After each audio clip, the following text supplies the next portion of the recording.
of the Cincinnati Reds.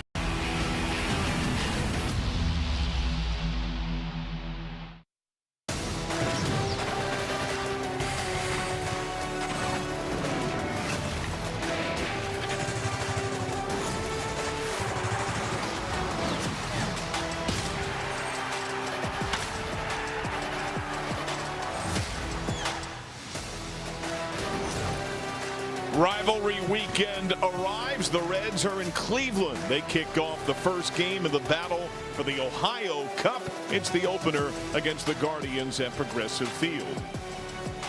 And a very pleasant good evening. Welcome back to Reds Baseball. Alongside our closer, the Cowboy, Jeff Brantley. I'm John Sadak. Jim Day on the way in just a bit. And Cowboy, these Reds as a team are trying to find what they lost, regain their form. They have won 3 of 5. We're looking at individuals who have achieved that, including the first-year Red, J.J. Bleday. Well, John, I think anytime that your offense can have one player that seems to step up in a dramatic fashion, it has a tendency to allow the rest of the guys to relax and just play their game. And there's no doubt that Bleday has stepped up since coming up from AAA. I mean, the power is there. 5 home runs, 17 RBIs in his last 13 ball games. That's getting it done. But I think he's very comfortable with the ball in. I think he knows he's quick enough to get there, so he's being able to handle the ball that's out over the plate without jumping at it. And Lord knows that offense is coming in a hurry. No major leaguer has more ribbies in the month of May than Bleday. While on the mound within the campaign, we have seen Andrew Abbott snap back into shape. Yeah, I thought his first start of the year was good. It was against the Red Sox. I thought his mechanics were fine. And then it seemed like it went into a little bit of a lull. And I think a lot of times as pitchers, you get just a little bit off, whether it's body mechanics, however you wanted to describe it. But Andrew Abbott was off. It was not the Andrew Abbott that we saw last year. I think when you look at these two pictures, the left was previous, the right is what he's doing now. And every other pitcher follows that red line to the plate. Andrew Abbott does not do that. Neither does Nick Lodolo, for that matter, both left-handers for the Reds. But Abbott likes to step towards that left-handed hitter's batter's box. And you see him really closed on the picture on the left and straight up on the right. And I think for Abbott, he was closing so he could get that drive to the left-handed hitter's batter's box. But in essence, being closed early was making him open late. I think what he's done is he's straightened things up from a mechanical setup standpoint, and he's driving his entire body along with his lower body towards that left-handed hitter's batter's box. He's getting the torque on that front foot. His location is better. I think he's got better hop when the ball gets to the plate. Definitely the breaking ball has some snap. He'll take on a Cleveland club that he pitched very well against last year. They see a lot of pitches. They don't strike out. They run a lot, but they don't make a lot of contact. Yeah, they're going to make you work the count, and I think for Abbott, it's probably going to help him more. I mean, the last time he faced this bunch, 9 innings of scoreless baseball. So I know he's comfortable against the Guardians lineup. I know he's comfortable in this ballpark because that's where it happened. And I think we're going to have a great pitching matchup tonight. I mean, both of these guys, they seem to be able to get it done.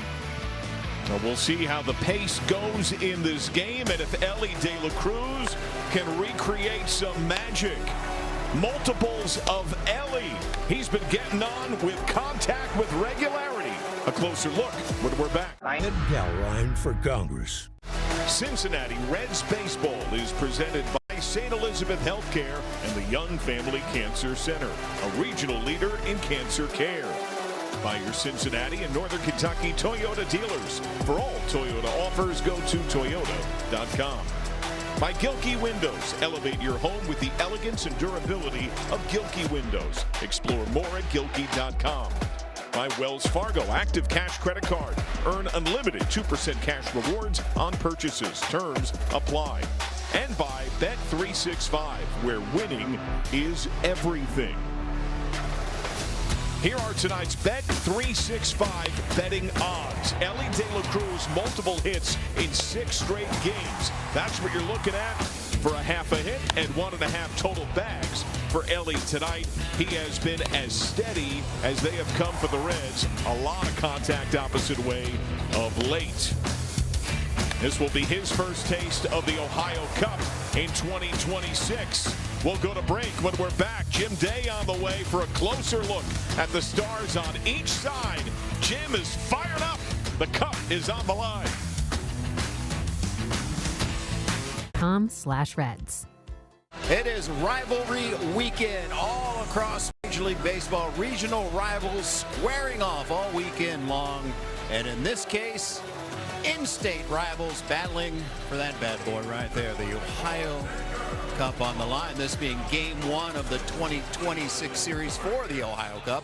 And over the years, the Ohio Cup has provided plenty of memories. Rips it. Is it high enough? It's going to be gone. Adam Dunn, a grand slam walk-off homer. High drive, and Dunn has beaten the Indians again. Well, there's a no-doubter. That baby may have landed in Kentucky. That's why you pay Votto the big bucks. So it's a 7-run Cincinnati ninth inning. Brandon Dixon doing it. Coming with a hook to get the best player in the American League. Wizardry from Wade Miley. A no-hitter. Baseball history. And the Reds win it. Alexis Diaz whiffs Jose Ramirez. Yes! 2 bombs for Benson. And the Reds' current owners of the Ohio Cup, thanks to that guy, Will Benson, the former Cleveland Guardian, was the mop, the most outstanding player in the Ohio Cup series last season in those 5 games versus Cleveland. 474 average, 4 home runs, 8 RBIs. Trying to play off of that, he's set to lead off. As we send it up to the guys that will call it, John Sadak and the Cowboy Jeff Brantley. A kind thanks, Jim. Will Benson, draft pick by Cleveland, 14th overall in 16, hitting #1 in the St. Elizabeth Healthcare Reds lineup. Ellie De La Cruz, Sal Stewart, 2-3. That's become more regular these last few games. J.J. Plade, a run producer. Spencer Steer has been drilling the ball for 2+ weeks. Nathaniel Lowe has killed Cleveland in his career, but he's been in a funk as a Red as of late. Strikeouts have spiked some. We're seeing better Matt McClain in the last week. Tyler Stevenson had a huge granny last series. And Homestead, Ke'Bryan Hayes might be showing some signs in the last week or so. They take on Tanner Bybee, whose numbers are skewed significantly by a bludgeoning in the hand of the Braves. Yeah, one ball game where he gave up 8 runs, and I think when you are facing a hitter or a pitcher like Tanner Bybee as a hitter, you've got to limit that aggression because he's going to pull you back with that changeup regardless of how fast the fastball comes in there. His changeup is killer. Only 2 hits allowed on it all season. First pitch is a miss to Will Benson. So the Reds have won 3 of 5. They have lost 10 of 13 overall. They're looking for their first road win since April 21st. They lost the finale of that trip in Tampa. They lost all 7 on the last road trip. It's 8 straight road setbacks for the Reds, who began the year as one of baseball's best on the road. Began the year looking golden, especially playing on the road and winning tight ball games. And Benson lifts this ball to right center. Got some carry to it. Deeper in the gap, handled by Chase DeLauter. He's one of the top rookies in the American League. 1 away. Now the defense looks a little different in the outfield. Angel Martinez in left. Stephen Kwan, 4 straight Gold Gloves in left field, but they have more corner outfielders, and Kwan is kind of shoehorned into center field these days. And I don't know that he's a prototypical center fielder, even though he's been a Gold Glover in left field. When you're playing in center field, you got a lot of ground to cover. Ellie De La Cruz, multiple hits in a career high 6 straight. First pitch is sent to center. Kwan started in hard, able to hold his ground, 2 down. And this Cleveland club is playing perhaps its best baseball right now. Just got its first sweep of the year. Took 3 from the Angels. They had yesterday off. They have won 3 in a row, 6 of 8. Starting pitching has been paramount. In that 8-game run, starters are 5-1 with a sub 2.5 ERA. Sal Stewart. I think you can find a lot of similarities between both of these clubs. If you get good starting pitching, Both teams seem to have a good back end of the bullpen, and they scored just enough runs to be able to put them over the top. And while Cleveland has DeLauder tearing it up as a rookie, the Reds have Sal Stewart, who, like you would expect from any rookie, has had peaks and valleys. DeLauder's locked in right now for Cleveland. Stewart, after hits in 7 of 8, is 0 for 8 over his last couple of games.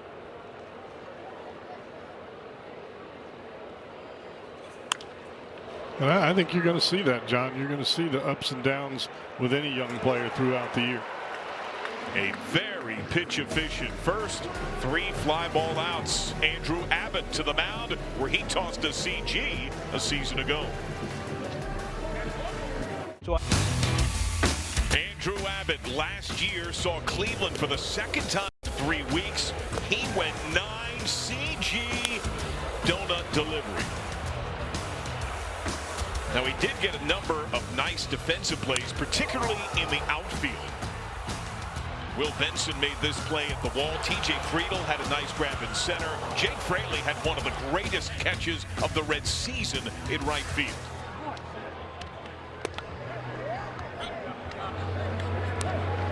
Oh, once you've pitched as well as Abbott has in this ballpark, you don't forget that. So it helps you be aggressive, especially early in the ball game, and he'll need to do that to this club with the Guardians that take so many pitches and works the count so often. And that's highlighted by Stephen Kwan, who has always taken pitches, and he's at an exceptional rate for him. Watching first pitches and pitches overall, he's had a weird year. Career low average, on pace for career low on base. The walk rate as high as it's been, but little contact.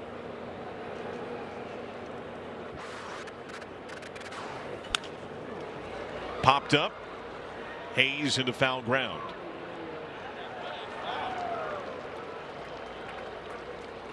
Well, some fast outs in the air. You had forecasted we could see some pace in this ball game. Yeah, I think you've got 2 pitchers on the mound, and Bobby, and especially the way Abbott is throwing the ball as of late. They pound the strike zone. They're going to force contact, and you've got 2 clubs that really, to begin the season, both have struggled offensively. And because of that, like the Reds, the Guardians have made a change. Reds bumped up De La Cruz and Sal Stewart. The Guardians have flip-flopped Jose Ramirez and Chase DeLauder. This is only the 2nd game that Ramirez has hit second. He did so on Wednesday as well. Opposite way. Nice stabbing grab. Sal Stewart.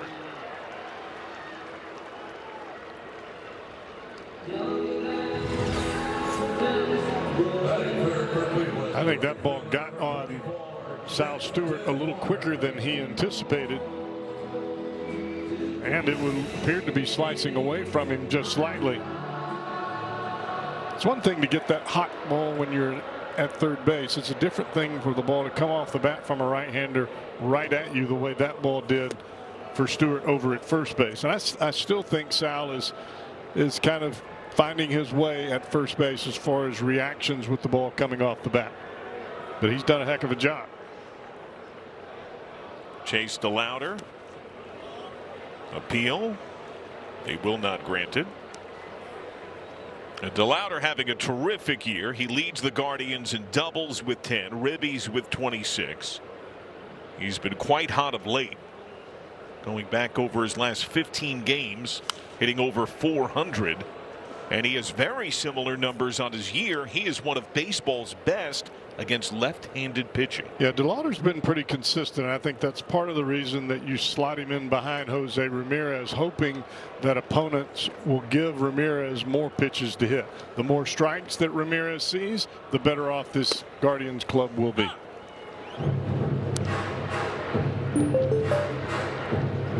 .405 against lefties, 3rd best in the bigs. Power as well, OPS over 1,000 left on left. Full count. Now the Guardians as a club have won at a high rate against lefties. They're 11-3 against left-handed starting pitching. Payoff. Fouled away. When you get a lefty on lefty matchup and the hitter at the plate is content to drive the ball to left center field, he can make it highly difficult on the left-handed pitcher with the breaking ball, because a left-handed pitcher's breaking ball to a left-handed hitter, they're used to seeing that ball and the swings taken with the ball off the plate on the outside corner. And pitch away. That's a 7-pitch walk engineered by DeLauder. That's one thing Cleveland does exceptionally well. If you saw the open, you saw that full screen graphic. They walk a ton. They don't strike out. They don't hit all that often at all. They're in the bottom 4 in baseball in average. Rhys Hoskins hitting a career low 191. Former Philly, former Brewer. He's been particularly bad of late, 2 for his last 21, but like the club in that time, he's walking 8 times, he's striking out 7 times.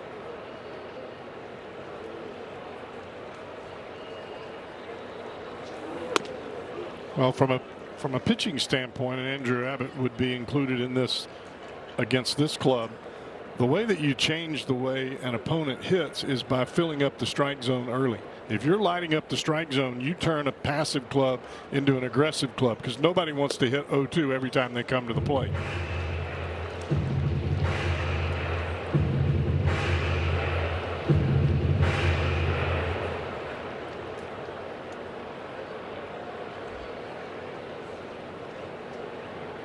Two-one. Soft strike away. Backdoor breaking ball. In the age of ABS, that may be the most given strike pitch that you can throw. Hitter's not going to swing at it. They think it's a ball. If you can land it, you will get them. On appeal, got him on the check swing. Okay, for Abbott, time for a day break on a piece of swimwear. Let's learn more from Jim Day. Well, John, the Tito Speedo continues to live. If you don't know about it, let's take you back to spring training. Catcher Tyler Stevenson plays a prank on Terry Francona, which he has a custom-made Speedo made up with Tito's face as a Reds player all over it. He goes in, dons the Speedo, and asks Tito if he could have swim lessons. Here's Tito modeling that Speedo. It hasn't been worn since. It's been hanging in Tito's locker, but you know, baseball guys can be. They will do anything to break out of a funk. Well, enter bench coach Mike Napoli. Yesterday, he donned it.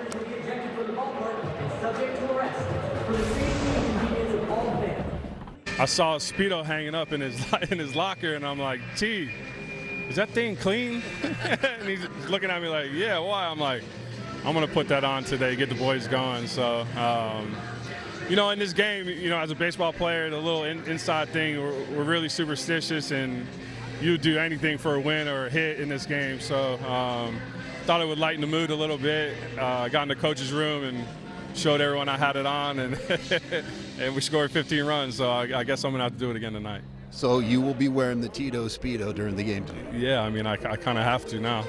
Tito actually asked me today if I brought it, and I was like, can't believe you even asked me that, you know. And then we're sitting there, I'm like, I actually wore it to bed last night, cracked him up, but no, it was just a joke. I told Napoli we were doing the story, and he said, would you like me to model it? No, let's not go that far, but he has the Tito Speedo on. Let's see if it has luck in it. If it does, he'll continue on that path. But the Tito Speedo continues to live. Thank you, Jim. That led to a season-high 15 runs yesterday, most of which were knocked in by this man, J.J. Bleday. Career-high 6 RBIs, had 2 home runs. He has been locked in for the Reds.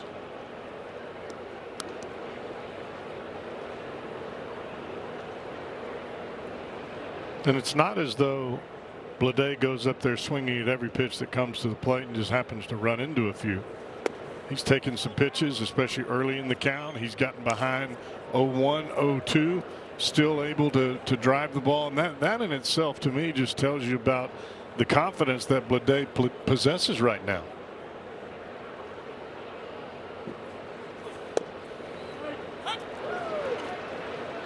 The one hiccup where it was only a couple of games he wasn't monster contact right before this hitting streak.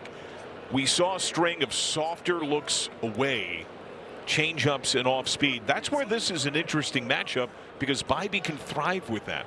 Yeah, I think that's where opponents have found some success with Blade, but he has figured out here in this short period of time in a Reds uniform how to lay off of those pitches out there and hit the pitches that he can hit.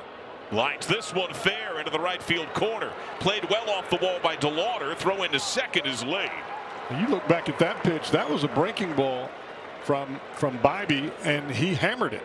Now, most guys on a 2-1 pitch, you're not swinging at this high breaking ball. You're just letting it roll. And instead, Blade hooks it down the right field line, and he gets inside of enough to keep it fair. Well, just inside the chalk. Brings up Spencer Steer. Now, last year, when Abbott had his complete game, another major element of that shutout, the Reds had 1 run. Steer to short on a skip, smothered by Rocchio to first. In time, just got it. Close, close, close, close.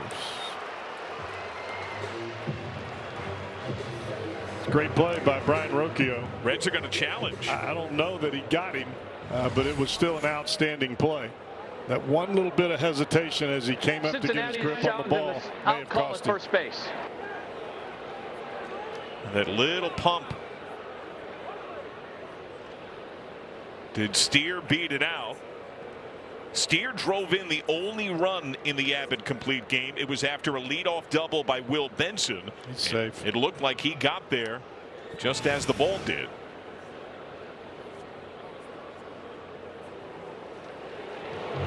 That ball doesn't seem to hit the pocket. And it doesn't take away from the great effort by the Guardian shortstop. I mean, Rocchio's been playing second all year long. What a play. Here we go. After review, the call on the field is overturned. Base Runner hit. safe. Cincinnati will retain their challenge. So an infield single for Steer, who now has hits in 16 of 17, over 320 in that time. And we're opening up a 6-game hitting streak as well. That brings up Nathaniel Lowe. He's 0 for his last 10, 4 for his last 27, 13 strikeouts in that time. Could Cleveland be the remedy? Now, in defense of Lowe, we've seen the playing time go down a little bit, become a touch more irregular. He's been called upon off the bench more often of late. Cleveland is one of the teams he has hit the best in his career. Well, this is a big at bat for both Bybee and the Reds here in this ball game. Because if you're Tanner Bybee, you're looking for a ball on the ground where you can possibly get a double play.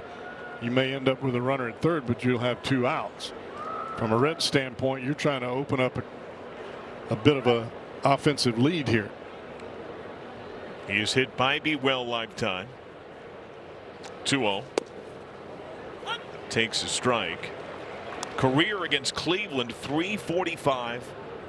OPS just under 1,000. That ball barely edged the zone.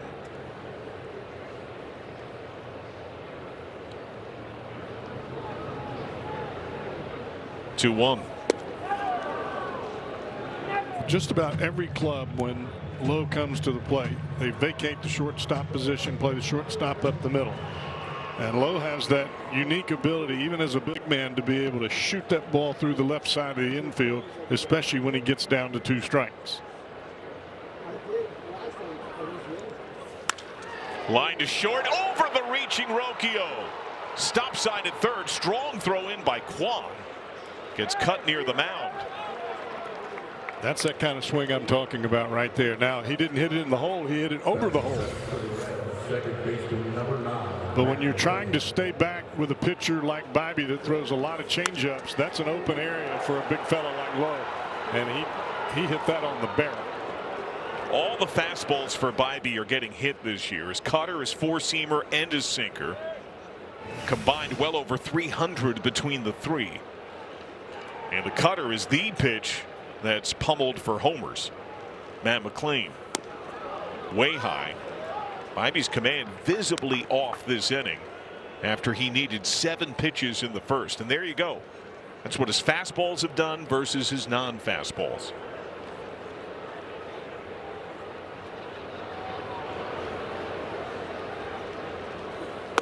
And the other working piece, as he badly misses on the changeup, you saw Bleday hit that breaking ball.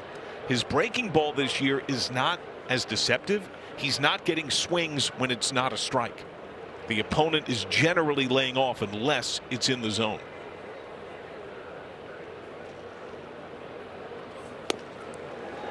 Well, the problem that you have more times than not when you see the numbers that we saw earlier, it's because your fastball location is crummy. If you're not locating your fastball is going to get whipped.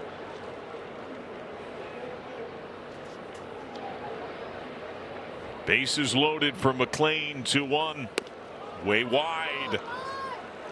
And a lot of that too is pitching behind in the count. He's been behind a lot of these guys here in this inning. You've got to be able to throw strike one. You've got to have a well located fastball or a breaking ball that you can command for a strike. It seems to me, watching Bibee here in this inning, everything is about trying to see how much I can cut it, how much I can run my two-seamer rather than putting the ball on the corner of the plate. A well-located fastball is still an awfully good pitch at this level. We have seen a better version of McLean of late. Last time out, a couple of hits. He doubled, launched a 2-run homer, and worked a walk. It's now 8 games, hitting .333 with almost half his hits going for extra bases. Scoreless game, bases full, nobody out. Payoff. He takes an RBI, a walk. It pushes Bleday home. Merry-go-round for the Reds. 1-0 Cincinnati. Changeup almost in the identical spot as the previous fastball that was right at the top of the catcher's mask. Now McLean was late on the fastball, and I'm sure Bibee was thinking he's going to try to jump to try to get the barrel a little bit closer, expecting another fastball. He gets a high changeup, and somehow McLean laid off of that. It's the highest walk rate for Bibee in his career, highest hard hit rate, highest home run rate. Tyler Stevenson grand slam came on Wednesday. That was in the first inning against Washington. Cutter strike. Now Bibee's solution, as he's had some of these troubles, has been to try to run, to your point, command that fastball in. He's often tried to pound in on the righties in particular.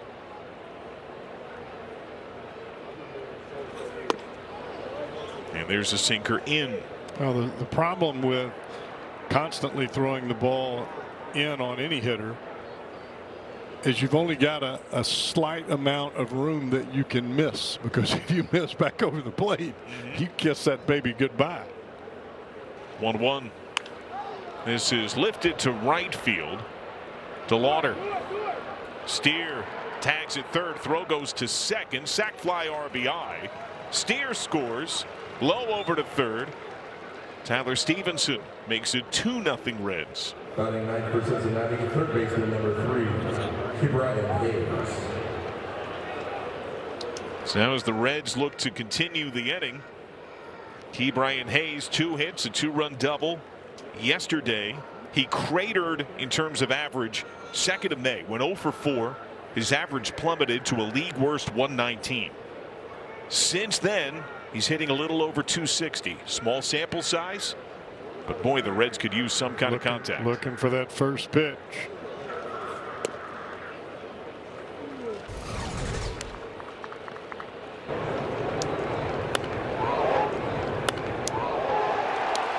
And that's a first pitch cutter from Foster Griffin, and Hayes was all over it. He likes to swing early in the count.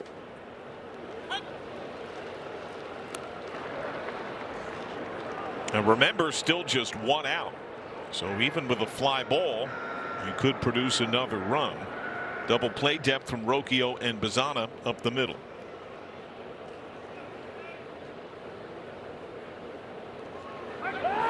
Throw to first.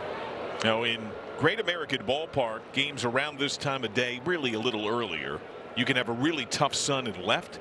Here at Progressive Field, it can be a tough sun at first base for both the first baseman and the runner.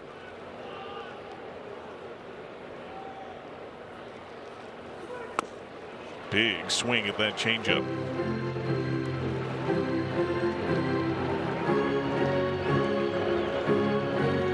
That is Bybee's best pitch.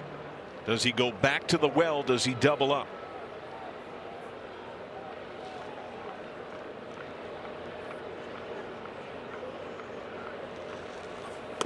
Swing and a miss. The cutter, strike 3.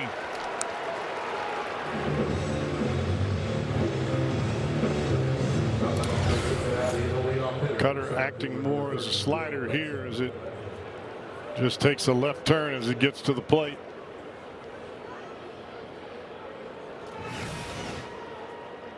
But you notice everything from Bybee in this inning has been at the top of the strike zone, whether it's been a left-handed or right-handed hitter.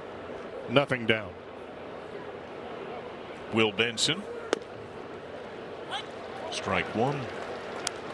It's tough to make a living at the top of the strike zone unless you're throwing the ball 100 miles an hour with some serious vert, because if you're not, you're gonna get hammered.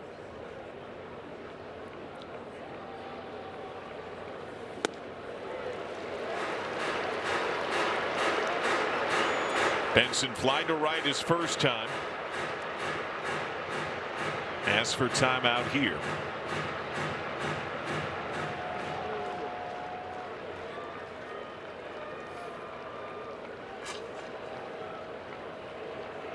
The former Guardian who starred in this series a year ago.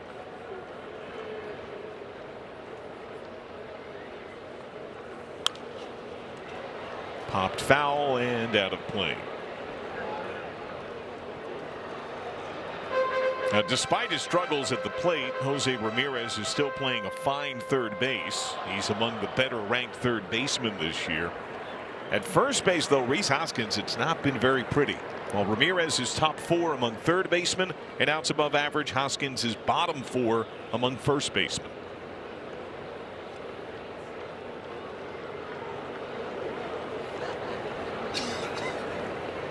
Tighter target. Down and in, smothered by Patrick Bailey, a more recent acquisition. Just came over via trade from the Giants, playing just his 3rd game as a Guardian.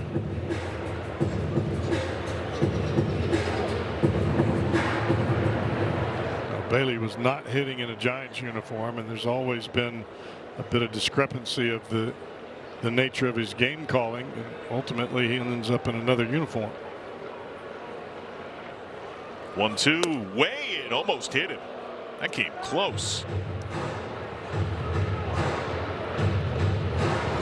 Well, Bybee is trying to start this ball in and bring it flat back over the inside corner, and he pronates too soon with the fingers and drives it right into the ground. This will be his 29th pitch of the inning. Just missed.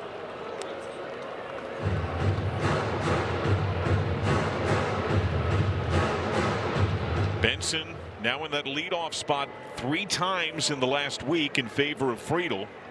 His ability to walk appears to be part of that choice. McLean will be off. He goes. Strike 3 called. Reds get a couple of runs. The first 4 reach, the first 2 score. Bladay's double set the stage. Reds able to get 2 in.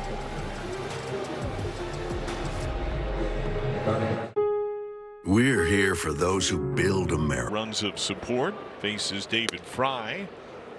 Starts him with a strike.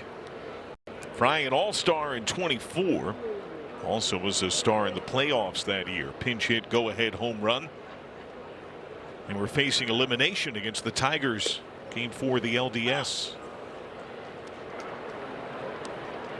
You love that backdoor breaking ball. I do love it. It was good then, and it's good now.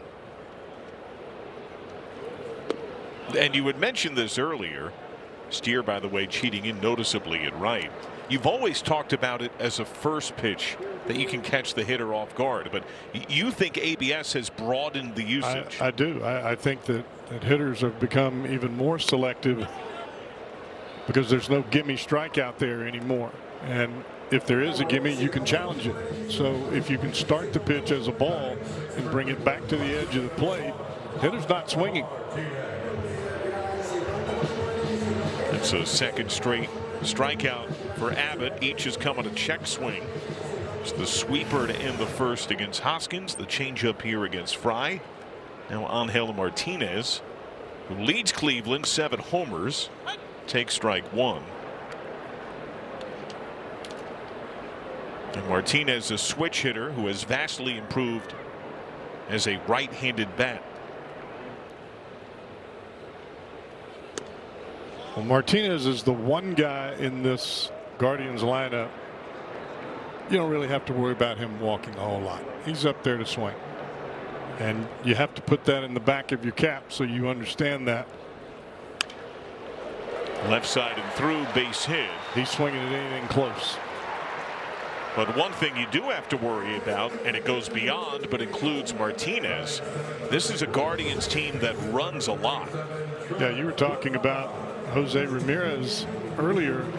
Not really hitting right now. He is walking a lot, but he's got 18 stolen bases. So you look up and down this lineup, 7, 7, 7, 8, 18. They're going to run. And Martinez is one of those guys that will do just that. Most steals in the American League, second most in the majors for the team. First pitch missed to Travis Bazzana. Only the Marlins have more swipes this year. Both Abbott and his catcher Tyler Stevenson, a little north of 20% caught stealing. Both are about league average. For Abbott, actually, it's a massive improvement. Last year was a bit of a hiccup. The league ran on him a lot better.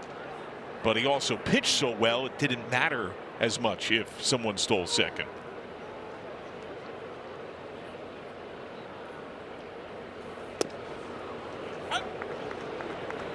Bazzana was the #1 pick in 2024, right before the Reds chose Chase Burns.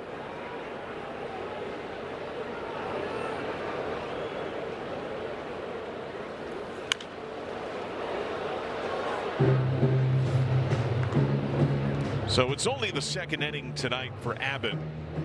What are you seeing in how he's standing, his posture, his pre-pitch setup tonight versus those recent adjustments? I think he's not ever going to be straight on. But I think that what he's getting now is a drive with both the lower and the upper body towards that left-handed hitter's batter's box. And that is the norm for Andrew Abbott. When you're driving your lower part of your body and your upper body is leaning back towards third base, which is what he was doing in those starts where he had some difficulty, everything gets off kilter. Your hand gets away from your head. You're not able to feel the ball coming off your fingertips as it does normally, and your location gets away from it. And how much of it is also the arm angle, as you talk about, did change a lot? Was he showing the ball a little more to the hitters? Yeah, when your upper body begins to lean back towards third base as a left-hander, the ball gets away from your head. When the ball gets away from your head, the hitters see it immediately. And Andrew's greatest asset is not spin or velocity or how big the breaking ball is or how tight it is. It's the fact that the ball gets on you in a hurry. It comes out of the back of his hat. He hides the ball very well, and that makes it difficult for hitters to pick it up. Full count.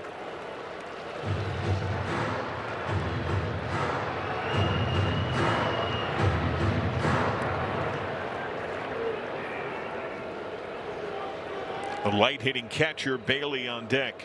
Martinez has not shown signs of running yet and doesn't here. In fact, as Abbott got set to come home, Martinez took a step back toward the bag at first base. It almost felt like he thought a pickoff attempt was coming. You could see Martinez early in this at bat. He was shooting his hand out towards second base, trying to draw a throw. He wants to see that move before he can take any liberties. And meanwhile, Bazzana is wearing out Abbott. This is now 10 pitches and counting, waiting for the 11th pitch of this plate appearance. This is what Cleveland does as a team. Most of their hitters work deep counts. And there is the move. Could feel that coming. Sandy Alomar Jr., veteran first base coach. 10-year anniversary of Cleveland's American League Championship team. Many former players are back in town. In fact, there's a lot of buzz in this whole area. Game 6 going on. Cavs and Pistons right next door. Elimination game for Detroit. Cleveland trying to punch its ticket to the Eastern Conference Finals to take on the Knicks. Right there at Rocket Arena. The pennant that hangs. Popped up. What a battle.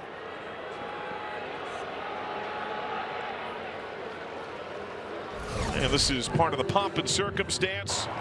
Good crowd on hand and a very nice reception for these former players. That includes 2 members of these Reds. Mike Napoli got a nice ovation. And Terry Francona. Many stood and cheered. He was the skipper for 11 seasons here in Cleveland.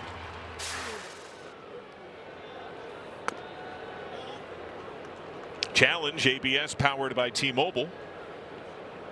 The catcher is challenging the ball. Stevenson's been excellent at this, and he wins the strike. Cincinnati has 2 challenges remaining.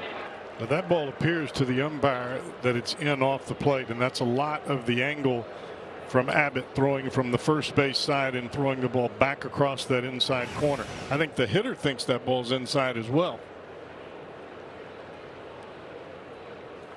You know, it's interesting, Cowboy. Before the season, you had said you thought the Red that would benefit the most from ABS would be Nick Lodolo.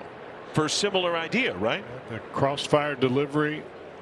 Hitters don't see it as a strike. Umpires don't see it as a strike. Because it's coming at an angle that you would normally have a soft toss drill where you've got a guy sitting in front of you flipping balls. Well, they both step towards the first baseline. Lodolo much more so than Abbott, but they both have that crossfire delivery. Martinez held on. 2-1. Skied foul. Stewart. You watch that in the seats. You watch some of these teams prior to the ball game in batting practice. They will take the screen and they will set it towards the right field line, off center of the mound, and put the pitching machine almost throwing the ball towards the hitter. And they do that because of this crossfire type delivery that you've got from Abbott and Lodolo. Slightly larger lead for Martinez, who again steps back to the base as Abbott misses another full count. On 2 outs, he'll be off. Bailey hitting a composite 138. That includes 0 for 5 so far as a Guardian since the trade. Martinez goes. Pitch misses down, and Abbott stomping on the mound. Didn't seem to have firm footing there as he missed to Bailey.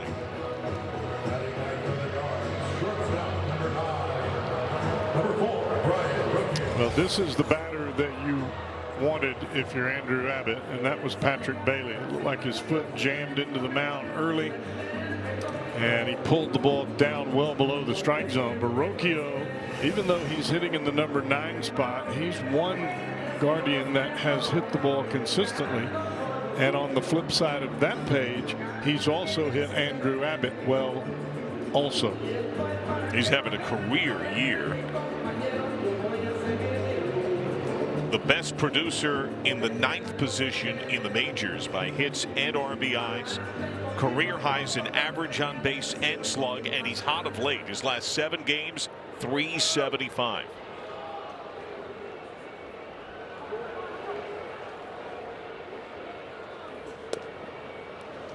Strike 1. I think you can do that again. I think Rocchio is looking for a ball close to him that he can do some damage with, and that's where he has done his damage.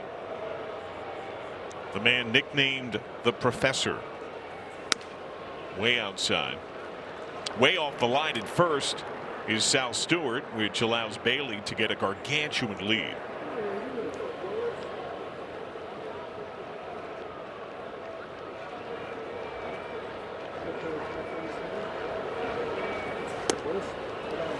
One and two. I think part of that point that you just made, John, if you're Hayes, De La Cruz, or Matt McLean for that matter, if you see that the guy at first has that much of a lead, then your play is across the diamond if the ball's hit to you. Back to Abbott, knocked it down with the glove. Stewart covers. No panic. Calm finish for Abbott. Had that war with Bazana. 2-0 Reds.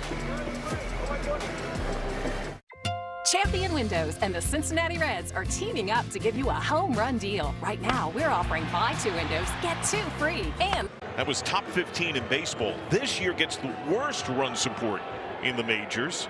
The team has lost 8 of his 9 starts. Just 11 runs in the 8 losses. No runs in 5 of his outings.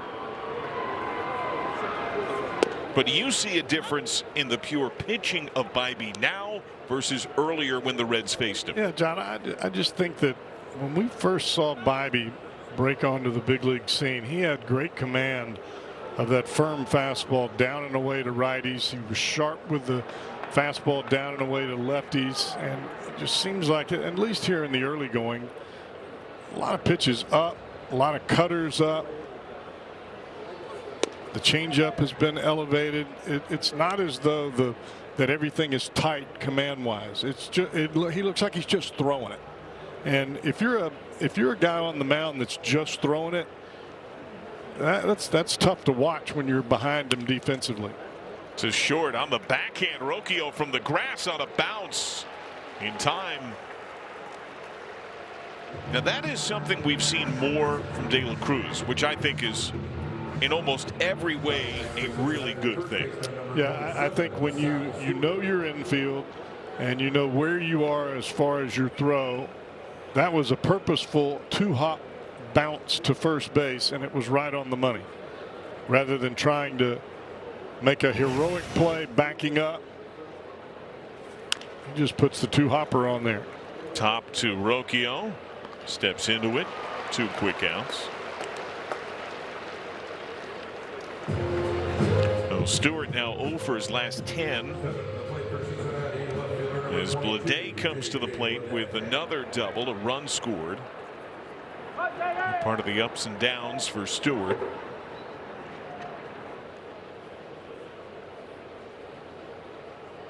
Ramirez took 2 steps to his right at third base. Bleday watches strike 1. You know, back years ago, John, you used to see that type of throw way more often than you see now, but our field of play was turf rather than natural grass and dirt, and you always knew that you were going to get a true hop on your throw when you're playing on artificial turf rather than playing on a surface like we are in the majority of today's ball games.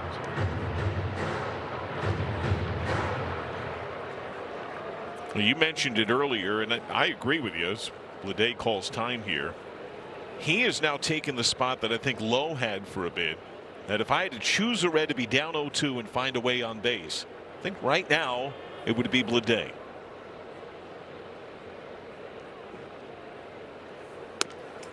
He has very good takes when he's down in the count. He stays calm.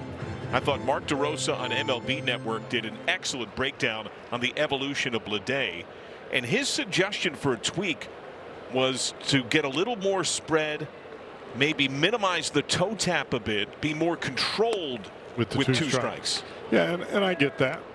I think you see that with some hitters. The more spread out that you are, the more you're kind of in emergency mode. The taller that you are, the more you're looking to drive the ball. Yes, popped up left side. Ramirez the call.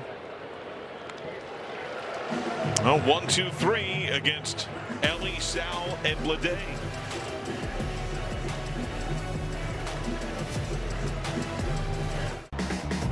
Reds.TV delivers everything Reds baseball.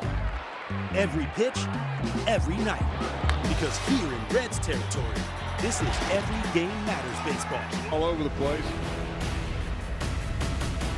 Time for the Kia player profile. It's been error-free at second base for Matt McLean in 78 straight games. Longest run of his career, top 5 in Reds history.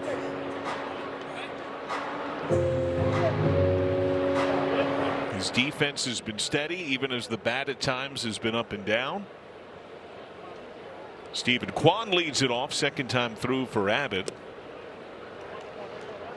Kwan a foul pop to third his first time. What are you looking for Abbott this inning? I think he needs some quick outs. I mean, he's already at pitch number 48 with nobody out here in the third inning.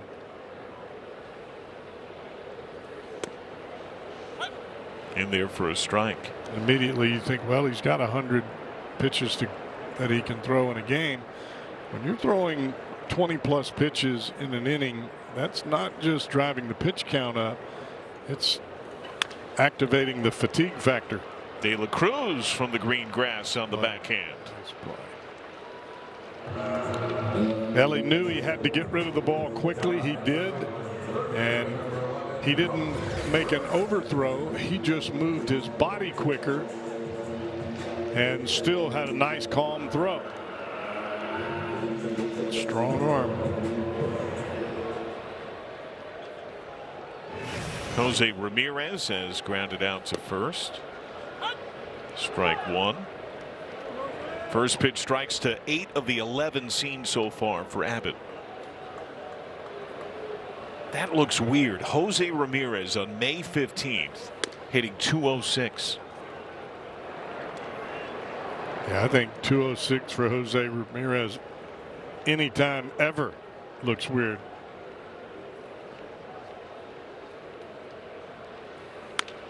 Grounded, tough play. De La Cruz can't quite get there.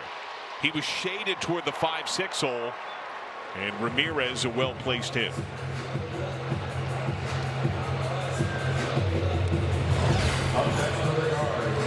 You can see, well, he's not even in the picture as we show that. When the ball's hit, he had a long way to go to get it. And let's be honest, with the coverage of De La Cruz and his quickness and speed, if he can't get it, nobody can get it. DeLauder walked his first time. You mentioned earlier Ramirez 18 steals. He co-leads the majors this year. Only caught twice. And that's with being on a base a limited amount of time because of the very slight average. And you know he is picking and choosing his time to run. Ramirez likes to get a little bit of a walking lead coming off the bag at first. If you don't make him stop, he will take advantage of you. That hit snapped at 0 for 14 for Ramirez. 2-0. Sent to left center. Benson into the gap. Now, Jim Day, Jose Ramirez gives a lot of credit to a man on the Reds bench for early career change. Yeah, we talked about the 2016 Cleveland team, which Mike Napoli had some great numbers that year. And Jose Ramirez went out of his way to compliment Napoli. It was back when Jose Ramirez didn't really have a role yet and hadn't established himself. And despite the language barrier, Napoli made him play cards every single day and somehow managed to get through it, even though he didn't speak Spanish. That morphed into going into the cage and working with Jose Ramirez, who he said taught him a lot about how to hit the ball the other way, get on his top hand, etc. And like I said, went out of his way to compliment Napoli of helping him become the person and player that he is today. Yeah, I think great coaches are able to create friendships, create relationships with their players, and that in turn allows that player to trust the coach or the veteran player, and then you can make some adjustments from there. Get unloaded fouled by Rhys Hoskins. Foul ball. That's why Rhys Hoskins is in your lineup, because he's going to run into some. And in that instance, the ball was outside and he hooked it. And and you're just hoping it continues to hook as it heads down the left field line. That was on the same pitch that struck him out in the first inning, the sweeper.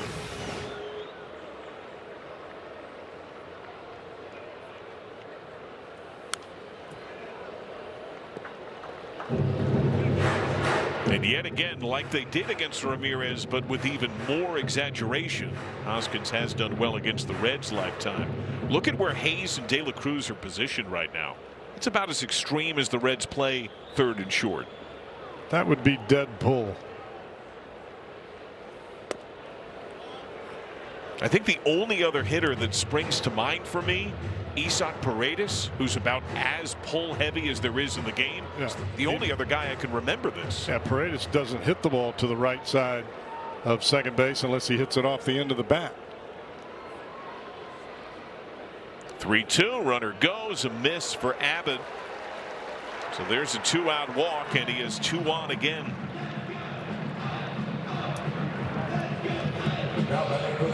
Already his 3rd walk in this game. This is a Cleveland club that walks a lot. You see Freddie Benavides positioning, hand signaling to the defenders as David Fry, who struck out on a changeup his first time, stands in.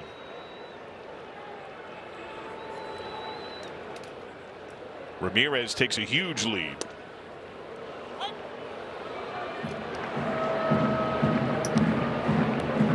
Almost seemed like Ramirez was not only trying to grab Abbott's attention, perhaps also looking in there a little bit.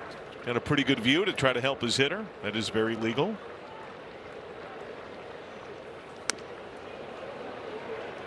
One and one. It hasn't felt the same for Abbott since that 12-pitch battle with Travis Bazzana.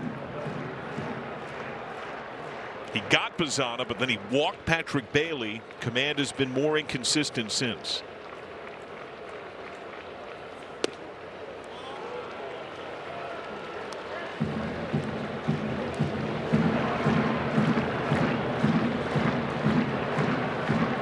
.65 pitches, 37 strikes on the outing for Abbott.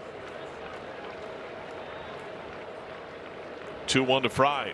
Check swing, he went, no appeal needed. And the thing about that pitch count, 20 pitches plus per inning, that's just not sustainable. He threw 110 when he went 9 here last year. This is the 3rd inning. Bounce to De La Cruz. Thought about the short way. Gets that final out.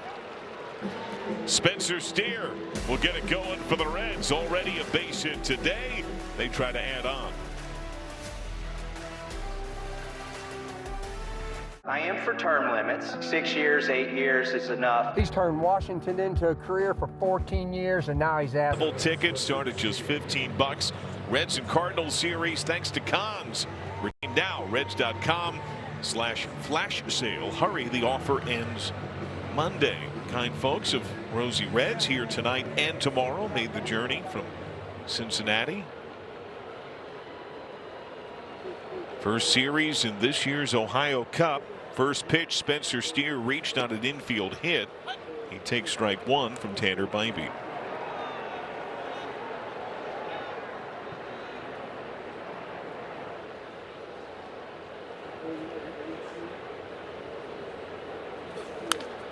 And popped up. Right side, Hoskins. Oh, I bet Spencer would like to have that pitch back. That one just kind of spun up there, and he rolled up just underneath it. Now back for Cincinnati, the designated hitter, number 31, Nathaniel Lowe. That's a quick out for Bybee. Nathaniel Lowe singled over short his last time.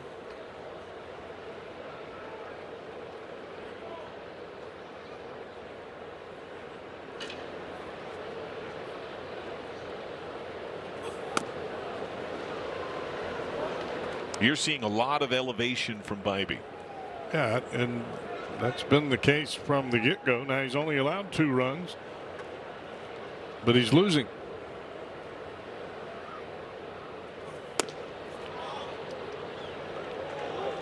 Two 2-0. This is how he started low last time, and I think he came in for a strike on the 2-0. Does history repeat?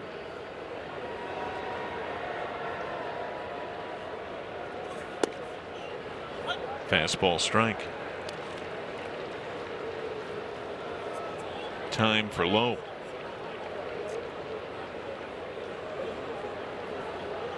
There is a veteran confidence and rhythm to Lowe. Can even see it in just when and how he calls timeout, what often happens with his takes or swings after. Grounded right to Ramirez. Steps into that one. Brief word now from Jake Sweeney Kia. Jake Sweeney Kia. Drive smart. Spend less. Matt McLain drove in the first run of the game. A walk, bases loaded in the second.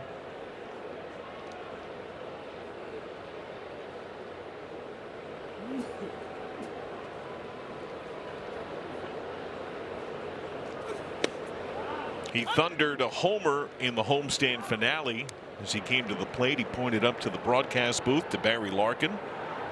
They had caught up and talked about some things going on for McLain offensively. He felt some immediate dividends with that home run swing. What have you seen of McLain in the last week plus as he seems to have turned a corner? I think it's just not as jumpy, a little calmer, not chasing as many pitches that are up above the catcher's mask. I think that's an Achilles heel for McLain. But he definitely has pull power. I mean, he's got power right, center, all the way to the left field line.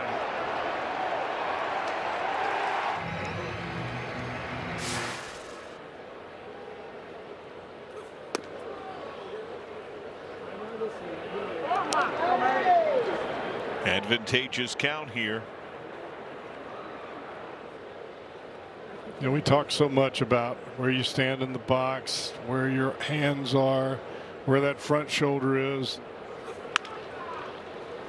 You still got to be comfortable, and you got to figure out a way to get comfortable. Otherwise, your head's going to be spinning every time you step in that box. Reds go in order. Andrew Abbott back to the mound, twirling a two-hitter.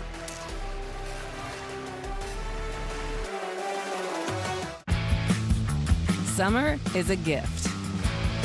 A gift of days that last a little longer. A brighter state of report in both English and Spanish.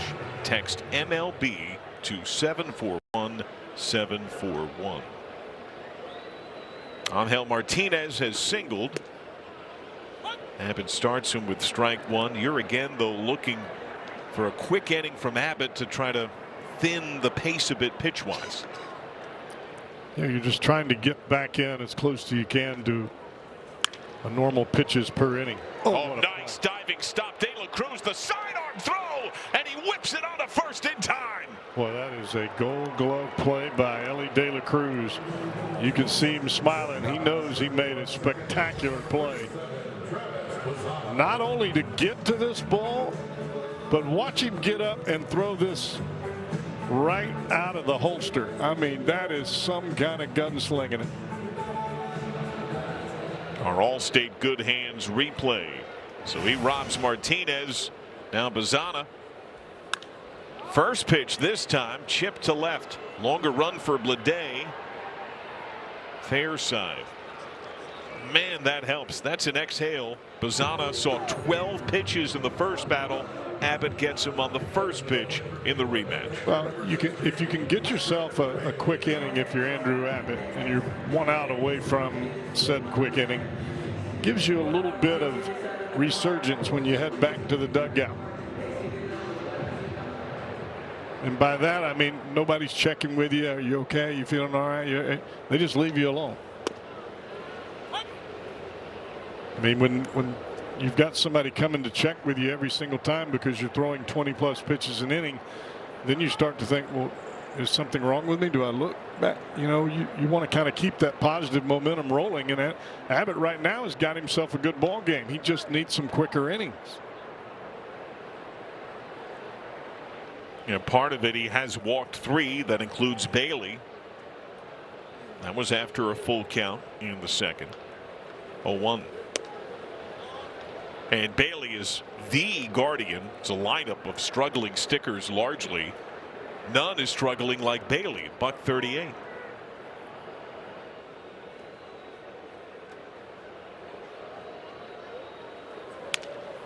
Bounce to second base. McLean. How about a 6-pitch inning? It helps when you have plays like this.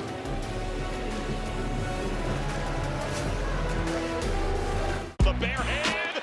Got it. He's at third to McLean at second. Around to first. That is diving stop at third. Key Brian Hayes pops to his feet.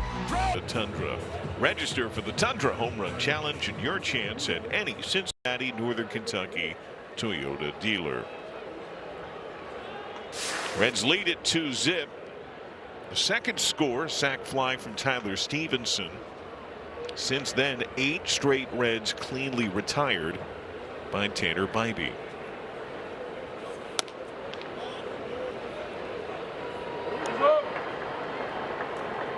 Bybee has had 3 perfect innings, sandwiched by the Reds' 2-run second. Reds had their first 4 men reach that inning. Stevenson pops it up. Hoskins.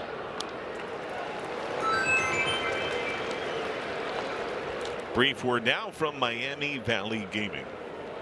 Get ready to get lucky at MVG. With over 2,200 of the best gaming machines, we got you covered.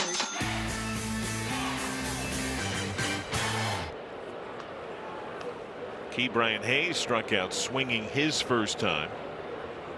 You had talked earlier, Cowboy, about what the Reds saw in Bybee earlier in his career. And when he first broke into the bigs, he had instant success. He was runner-up for Rookie of the Year to the Orioles' Gunnar Henderson in 2023. There was just a greater fluidity and consistency of command. And we get a challenge here from Bailey. I think they're going to win it. Cleveland is challenging the ball call. Well, definitely started away and came right back. Oh, that's high. Cleveland has 1 challenge remaining. So now 1 to lose for Cleveland.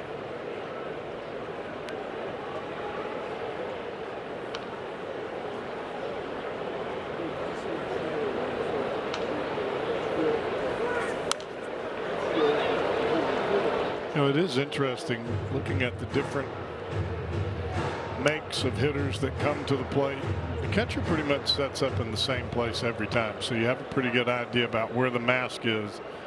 But where Patrick Bailey sets up, the belt is really the top of the strike zone of Key Brian Hayes. That's around the neck area, not the mask of the catcher. So it has a tendency, if you're looking at the mask, maybe for Will Benson, that might be a strike, but for Key Brian Hayes, it's crunched down a little bit, and I'm talking about the top of the strike zone. Works a full count here.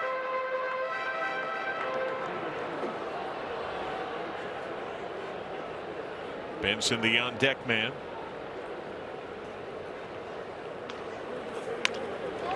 Chipped into right base hit. Hayes fights that one off, and the entire Reds bench clapping. And this is a pretty connected team with a lot of chemistry, and they've been pulling for Key Brian. There were some balls that Key Brian Hayes hit early in the season that were hit on the barrel. Line drives right at outfielders. He hits this one on the label and just feathers it right over the top of the second baseman, Bazana. I'd say he's owed that. Law of averages is a way of working out. Will Benson has flied to right. He is struck out looking. This ball to center. Quan is longtime running mate with Cleveland. Those two very close. Benson looked like he was on time with that swing, but he hit the ball off the end of the bat. He was a tad early. Otherwise, he's got himself a long ball. This pitch starts there, and it tails off just enough, and Benson hits it off the end. And that's your goal as a pitcher, is just to stay off the barrel. Ellie De La Cruz is flied to center. He is grounded to short. Out in front of that changeup. Now this is the early stage of third time through for Bybee, where it tends to blow up.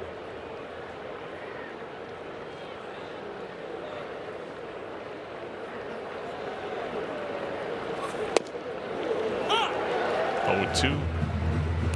One of Ellie's great strengths on his year, heightened during this multi-hit surge he's had, is handling where the pitch is thrown. The homers have actually gone down. It's because he's seeing a lot of soft down and away.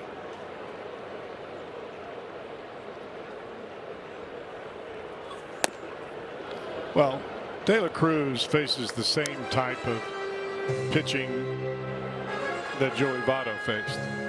The toughest hitter on your team, you're going to throw them the best pitch you got, because you know that's what it takes to get them out.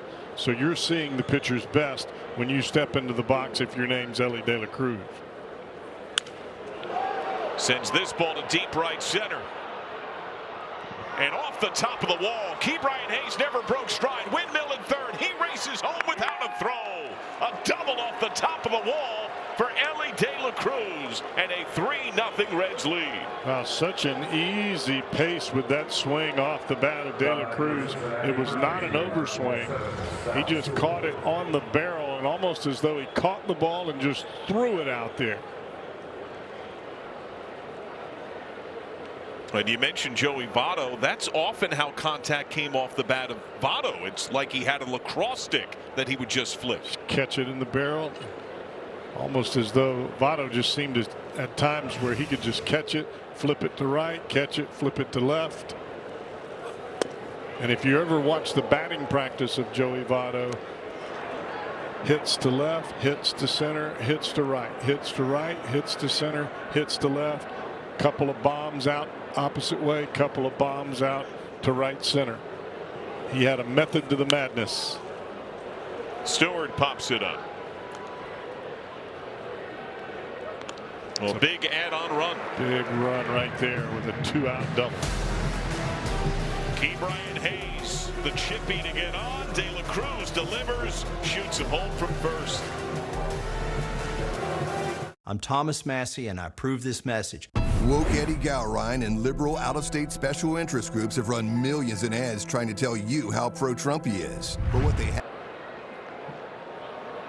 Faces Brian Rocchio. First pitch to deep right center. And Steer in the gap has it. That's part of the difference of Progressive Field versus Great American Ballpark. In that true gap, you will not get those same chippies that land in the first row. Yeah, that may very well have been up against the wall, possibly out of Great American Ballpark. Not in this joint. And now top of the order, starts third time through for Abbott. Stephen Kwan is popped out, grounded out. Bunt yanked back, strike one. Going back to the start of last year, Kwan is now 1 for his last 20 against Abbott. Or excuse me, against the Reds.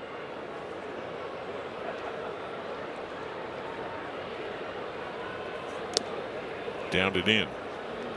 And again, Abbott seems a little off with the mound there. He gave that a look and then lapped at his finger. I think part of that is that extreme step towards the first baseline. And if you don't quite get your spike into the ground firmly, you have a tendency to roll that front ankle, and it sometimes, instead of your spike hitting and spinning, it gets stuck depending on the composition of the clay of the mound. 1-2. Because the toe of Abbott is lined up behind the batter. It is towards the on deck circle on the first base side, and as you hit, you're expecting that front foot to spin as your hips release. Lifted with hang. De La Cruz going out the call. Blade coming in. They nearly collide, and the taller and longer De La Cruz makes the catch. That could have been ugly. A lot of times that we have seen that type of situation with De La Cruz and an outfielder, there have been many. Because of Ellie's height, there doesn't seem to be as much of an issue simply because he can reach above the outfielder and make the play. Now, if he's running up against Benson, well, he may need to get the ambulance. Loaded swing, Ramirez to left center. He turns and holds. Good charge and throw by Benson. So Ramirez, who snapped an 0 for 14 with his well-placed hit in the third, now has knocks in back-to-back ABs. Pitch up and out over the plate, and he just flat bats it into left center field. I thought Benson did a great job in the jump that he got, because you could see Ramirez as he came around first. He was heading for second base, and Benson stopped him.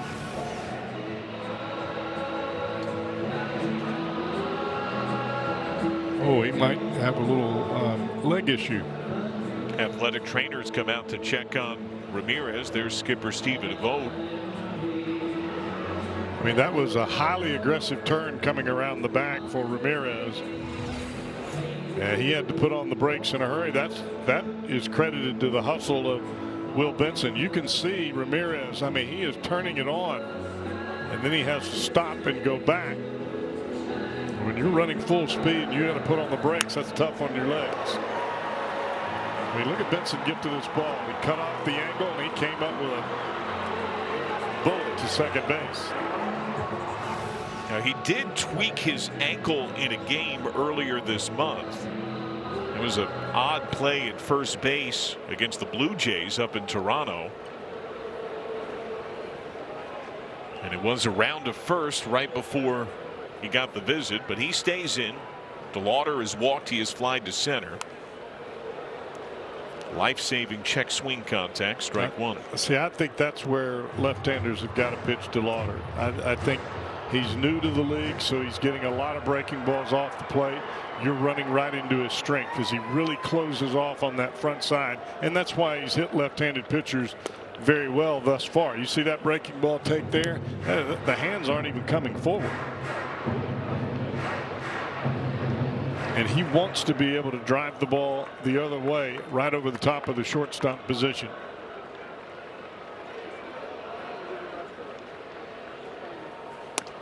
Bails out there. Is that because of that first pitch a bit? Possibly.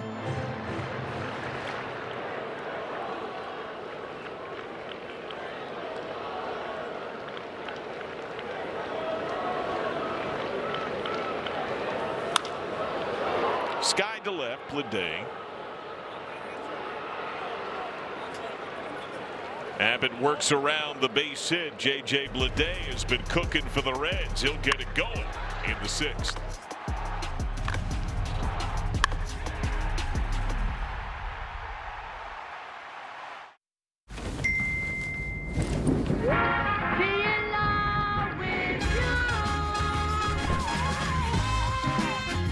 Jim Day, what have you seen in your distant cousin J.J. Bleday as he's remade himself? Well, in talking with JJ, he said that he was too stagnant last year. He's trying to be more of an athlete and get his fluidity back. Now, he's worked on the maintenance of not only his swing, but his stance, sort of what Mark DeRosa broke down, which you talked about earlier. But he believes the hybrid version of himself now puts him in the best position to athletically swing the bat, and the results are much more bat speed. We've seen the numbers tick up on that. You ask Spencer Steer about him. He says, I love to watch him hit. His eyes get real big, and it looks like he just wants to bring pain to the baseball. There you see the numbers and the bat speed that's ticked up. This was the 4th overall pick. There's something in there to work with. Still a young player, and the Reds might be onto something here. I like that. A little Clubber Lang at J.J. Bleday. You got a prediction for the AB? Pain. Pain. Yeah, I think when you look at Bleday now versus when he was with the Miami Marlins, he really gets loaded on that backside. So he's in a position to unleash a heavy-duty swing, and I think that's why you see the increase in bat speed. I mean, even that cut there. And those are things that you notice from the mound. You see when a guy starts to coil up and really load that backside. And that makes it tough to try to rush somebody on the inside part of the plate when they're doing that every time.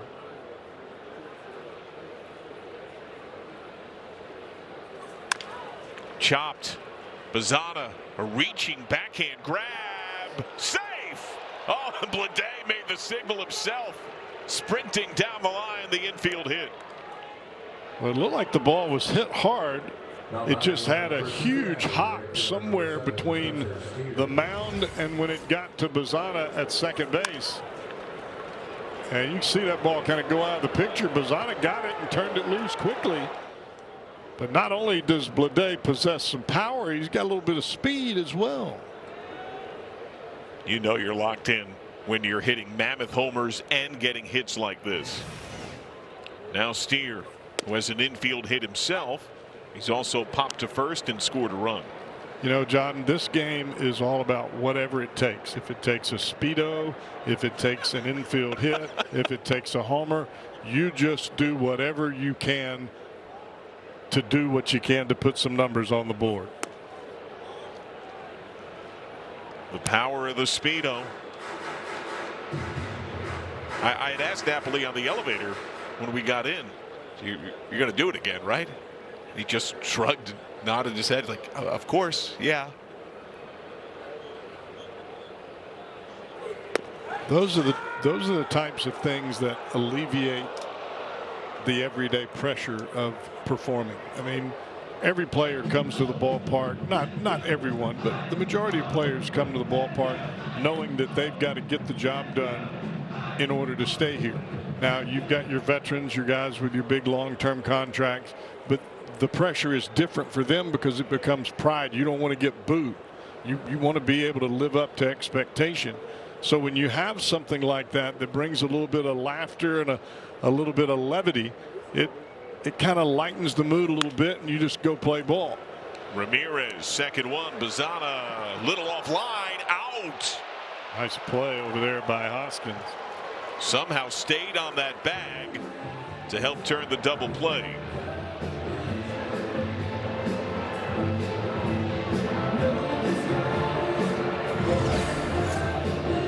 Now that was not a great throw from Bazzana to first, and he got a great feed from Ramirez, but that ball bounced well wide of the first base bag out towards right field, but somehow Hoskins kept his right foot on the bag as he picked it, and he did not pick it clean. It was very awkward move by the Guardians first baseman.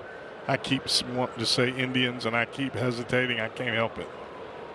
Nathaniel Lowe, base hit, is grounded out to third. I still call the Chargers San Diego. Some things just get burned in your brain. I still have a hard time thinking of the Astros as being in the American League. Softly to second. If outright realignment comes, I am cooked. We'll have an update, the latest and greatest on the Reds' returning star Gino Suarez when we're back. Injury report for today. Eugenio Suarez did everything with the team on the field, taking ground balls, base running, actually hit on the field for the first time. If he recovers well enough tomorrow, look, the next couple of days to hit off the velocity machine and then see how it goes. It is an oblique injury, so you're always going to feel that a little bit. Working him slowly, we'll see, but still positive signs, certainly with him doing everything on the field today. Oh, thank you, Jim. Rhys Hoskins had the nice cleanup on the double play last half inning. Abbott gets ahead, strike one.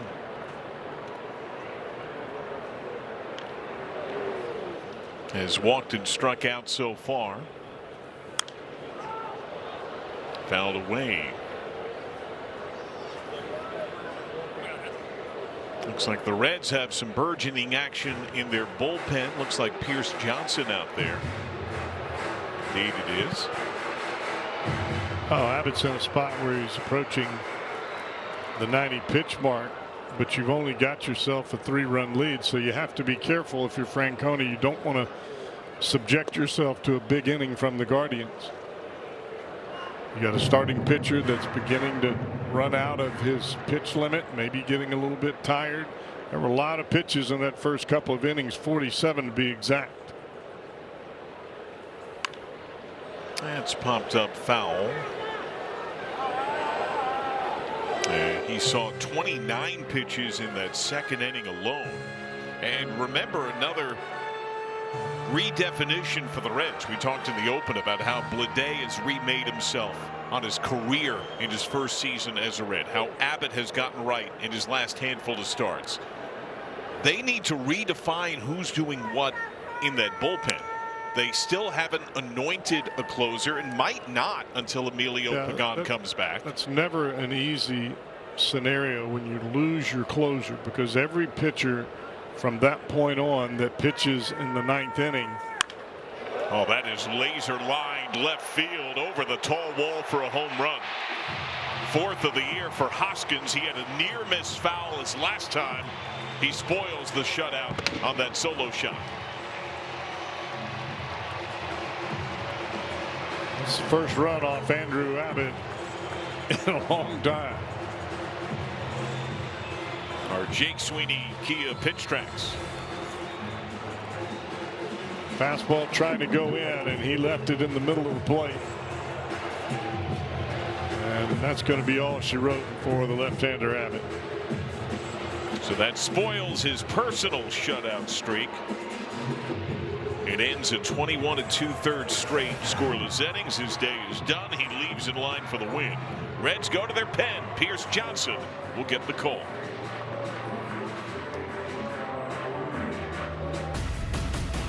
Andrew Abbott goes 5+, leaves after a solo shot by Rhys Hoskins on a 2-strike pitch.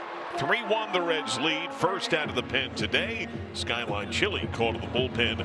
Pierce Johnson. Johnson has the most experience down there as far as quelling a threat. He can pitch in this spot. He can pitch at the back end of the bullpen. He can pitch the ninth. He's not going to try to overdo it. He's just going to make pitches. Pinch hitting is Kyle Manzardo. They go lefty instead of righty.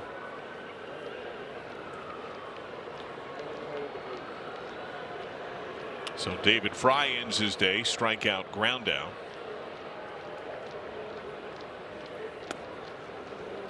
Johnson with a curveball gets a strike. And you watch Manzardo. He likes the ball close to him, and he likes to spin on it.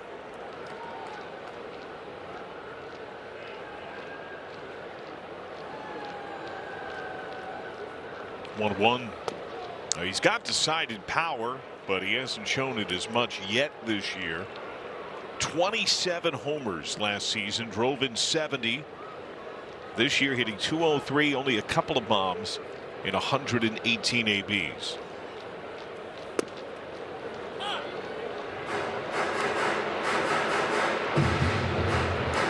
I thought the pitch before was a strike.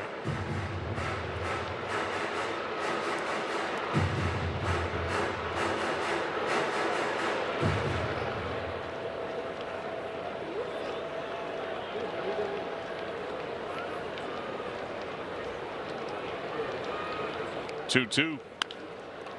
It's a second tough play on the spin outfield. Grass Matt McLean. Nice job. Made it look easy. It was anything but, because you're moving rapidly towards the right field line. You've got to go down and get the ball, and all in one motion you pirouette, and you've got to throw a strike to the first baseman when all of your momentum is heading towards the right field line. That's a nice job. Now Angel Martinez, who has singled and been robbed by Ellie De La Cruz. That curveball had a bit of different shape and bite than they usually do for Johnson. I think when you throw a breaking ball at the bottom of the zone, which is really where you're trying to aim that pitch, and you don't get the call, you change a little bit. Maybe it's a rotation of the thumb upwards so you can shorten the break. Maybe you elevate it to try to get that pitch into the strike zone. He had the one ball on the breaking ball that I thought was a strike, and the rest of them have been strikes. They've been shorter, but they've been higher.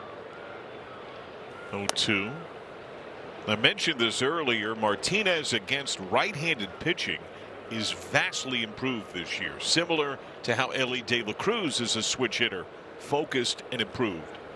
.97 last year, .262 this year for Martinez, who said he went to the Dominican Academy in the offseason and worked with not only Cleveland coaches but his dad as well, and saw a ton of reps batting left-handed against right-handed pitching. For De La Cruz, he saw a lot of reps in spring as a right-handed hitter against left-handed pitching. Oh, nice, devastating breaker, gets the swing and miss, put out complete. See, that's that power hammer coming from Pierce Johnson. That ball starts in the middle of the plate and the bottom falls out of it. Watch this pitch. It looks awfully good until it doesn't. Jim Day, Pierce is the latest guest on your Jim Day podcast, and he talks some about the shape of his breaking ball through the years. Yeah, and it goes back to really just diving into the analytics, and he had to go to Japan and reinvent himself. He is one of those guys that has done that, and he just through the years figured out that this is my best pitch, and I'm going to throw it in any count. Likes to use the fastball up. That breaking ball is a devastating finishing pitch. He's among the many who adored the ball in Japan. There's far more consistency. It's a little smaller. It's tacky. And it's built right in. It comes wrapped in foil. They don't have to rub it up. It's already set with the tack. Yeah, and there were previous stops in his career which they kind of tried to guide him away from that, and he said he just had a slate cleared in Japan that, listen, I'm going to throw what I want when I want, and reinvented himself, and this is the finished product. Bazzana has popped out, flied out. And he's one of those versatile veterans, Cowboy, that we could see him first man in tonight. We could see him close and save tomorrow. You're not going to surprise him with the situation, and that is not only the physical part for Pierce Johnson, but it shows the mental maturity that he's possessed over his years of pitching at the big league level and pitching in Japan. I think he's got great confidence, and you're not going to overwhelm him by the spot you bring him in, whether it's bases loaded in the 9th or whether it's bringing him in the 6th inning to quell a threat. He also is an avid collector, and it does have a little bit of connection to the country of Japan, plus his time there. For more, check out the latest episode of the Jim Day podcast. 2-2 down. That's a solid tease, John. Thank you. I don't want to give away all your goodies. That was a pro tease. He was excellent on it. He actually first appeared in the Nathaniel Lowe episode. That was one of the first crossover episodes of the Jim Day podcast. Oh, the ball boy just lost it, and he feels shame.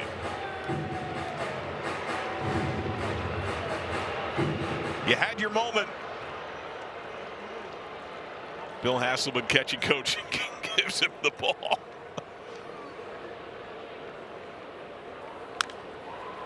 Another long AB here. Well, you could see those breaking balls that are inside to the lefties.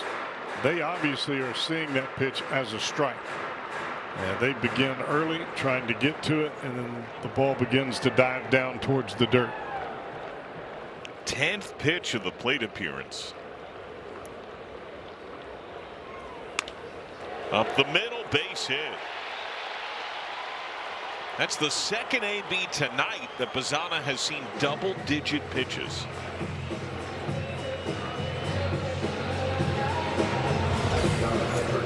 Well, he's making contact with the speed on the ball that's in. So when you take that ball and you put it back out over the plate, I don't think that's where Pierce wanted that. I think he wanted it back door. That pitch ended up in the middle of the plate. And then you ran into the barrel there rather than getting the ball in on his hands as you were on the previous 2 pitches. So now the switch hitting Bailey was walked and grounded out as a right-handed hitter, his first time batting left-handed tonight.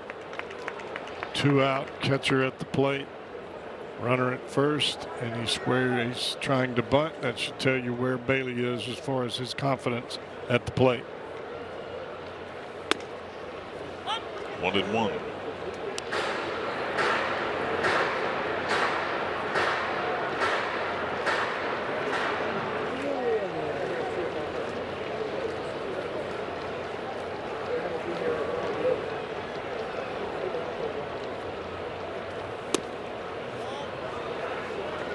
Yeah, we were talking about Johnson and the thoughts and the physical things that he learned about his breaking ball in Japan. When you're throwing a lot of breaking balls as Pierce Johnson is, you've got to figure out not only a grip but a mental approach so that you're not just wearing your arm out torquing that breaking ball. You've got to find a grip and a release point and consistency so that you can throw it over the plate but do it with minimal effect on your arm.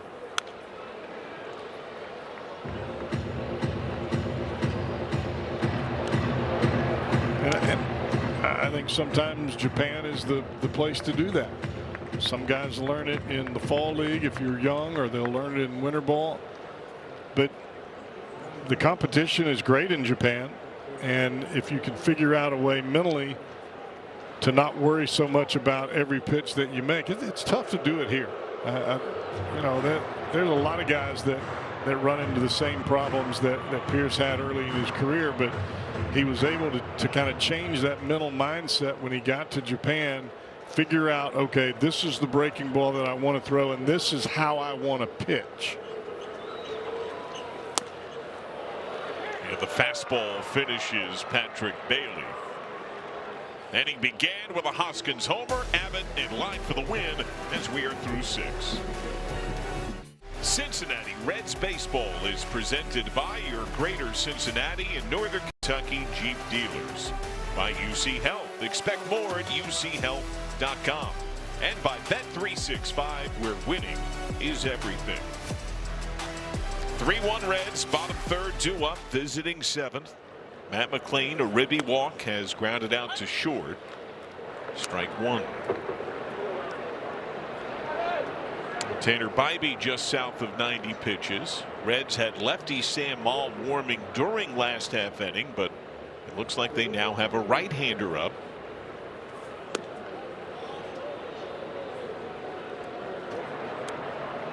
That's Santillan. And that's with 9-1 and 2 due up for the Guardians. Now, we were just talking during break. I was asking you, how are you handling late game bullpen? Would Santillan be your guy? McLean to right. That gets down for a hit. It was a nice swing by McLean there. The pitch was up and away, and he just attacked it flat bat. Didn't try to do too much with it. If you pull off this pitch, you're going to pop it up or just straight miss it. And he didn't catch it on the barrel, but he got enough of the bat to it to get it down the right field line, and it's a strike if you take it.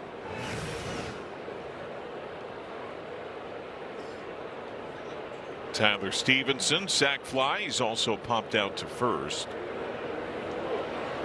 Don't look now, but that's 7 out of 8 ball games that Matt McLean has hit in.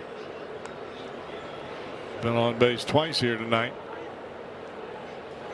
He's hitting over 333 now in that time.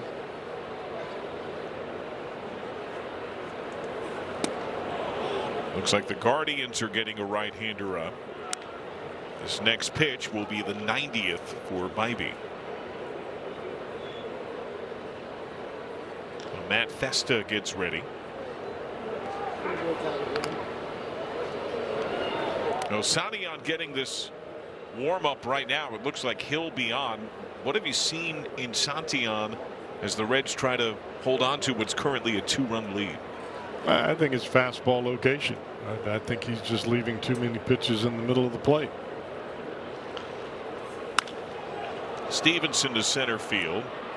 Odd route for Kwan, but he does get it.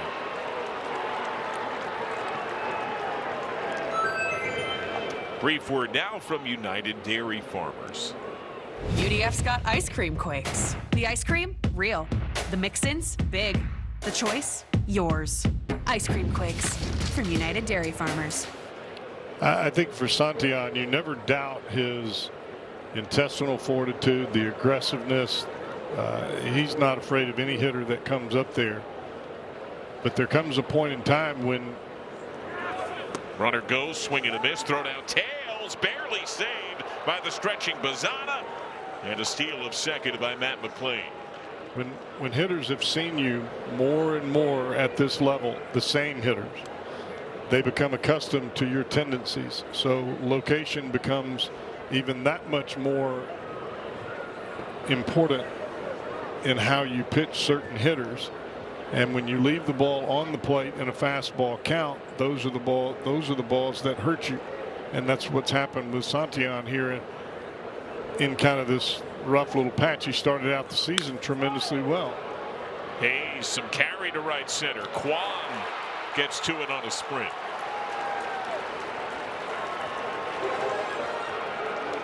That ball was hit pretty well. It seemed to have a little bit of tail deeper in the gap. And that's what you want from a right-handed hitter. You want that, try to run the ball away from the center fielder. The only way that you can do that is to get inside the ball. And that's exactly what Ke'Bryan Hayes did there. But going back to Santillan, when he was at his best last year, it seemed like he was able to get his breaking ball over the plate early in the count, and he could use the elevated fastball as the put-away pitch, basically pitching backwards. And right now, and I think he did that early in the season, but right now it seems like he's having a difficult time getting that breaking ball over, and he's having to come back with a fastball in a hitter's count, and that doesn't always work so well for regardless of the pitcher on the mound. You're trying to stay away from throwing a fastball in a 2-0, 3-1, 2-1 count. Will Benson. He is fly to right, struck out looking, fly to center. A lot of fly ball outs for Bybee tonight.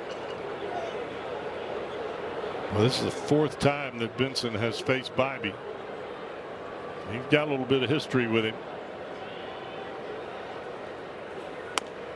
He had entered this game 3 for 5 with a homer, lifetime against Bybee, one of several Reds to have success. He and Nathaniel Lowe, the most pronounced success against Bybee. And the fly ball to center last time off the bat of Benson, he didn't miss that by much.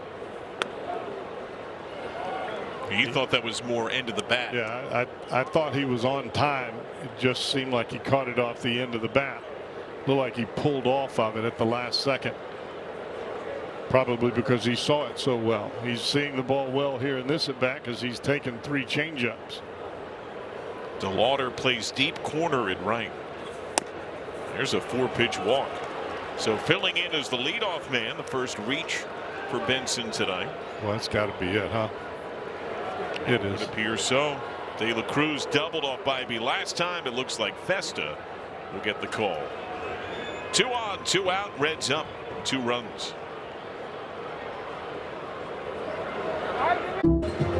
The Ohio Lottery post-game concert series is back, featuring John Party, Marshmello, Rick Ross, and Ludacris. Plus, upgrade your tickets for an up-close view with a field pass. For tickets, more information, visit reds.com/concerts. Now, which one of those that you just said is the DJ? Marshmello is the DJ. And he dresses up like a marshmallow? Yeah, the head looks like a marshmallow. Huh. How does he see the stuff to do it? I mean, I think he probably can see as well, if not better, than most mascots, right? It's more of a feel thing, right? When you feel the music. Matt Festa is in. Swing and miss, Ellie De La Cruz. Marshmallow. Maybe we can have s'mores. What do you think?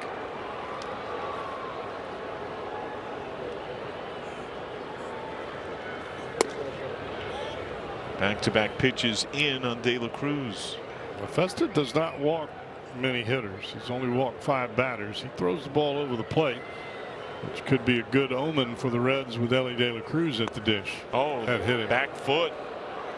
De La Cruz has first. Just want to make sure he's okay. It's bases loaded. A slight grimace as he first pops up. Where did that one get him? I think it got him in the back, inside of the back ankle.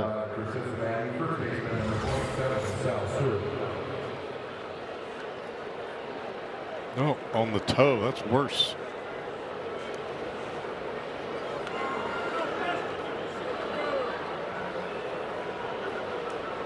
So here's a huge chance for Sal Stewart, who's 0 for 3 tonight. He's now 0 for his last 11.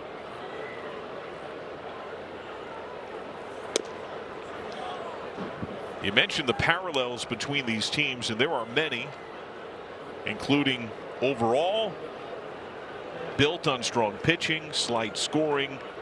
It's a chance for the Reds to blow it open.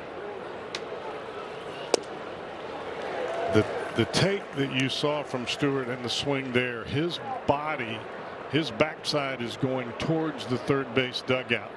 And when that's not what he was doing early in the season. He had it front shoulder over the plate and driving the ball to right center field. And he's kind of wavering between doing that and then that swing where he's pulling off the ball. And I think that's just kind of that youthful exuberance, wanting to do well, trying to swing too hard. And when you try to swing too hard, you fall backwards. And this is popped up, routine center. Reds leave him loaded. Stewart spikes the helmet.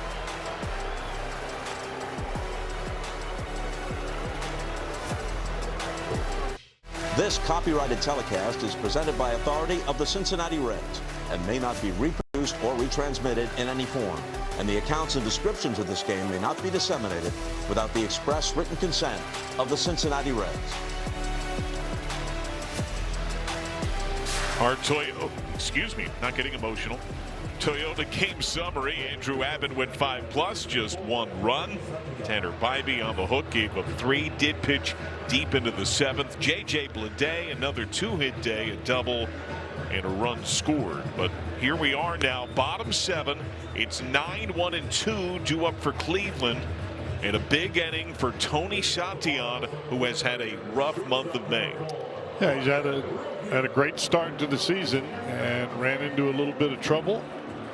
But Santillan is the guy that you have to have if this bullpen is to function properly, and you've just got to figure out a way, whether you're Terry Francona or whether you're Derek Johnson or whether you're Tony Santillan, how to get it done.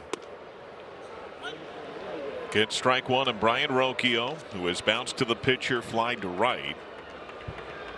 Santillan in 5 outings in May, entering today, a run in each game, 9 runs in 3 1/3, including 5 homers.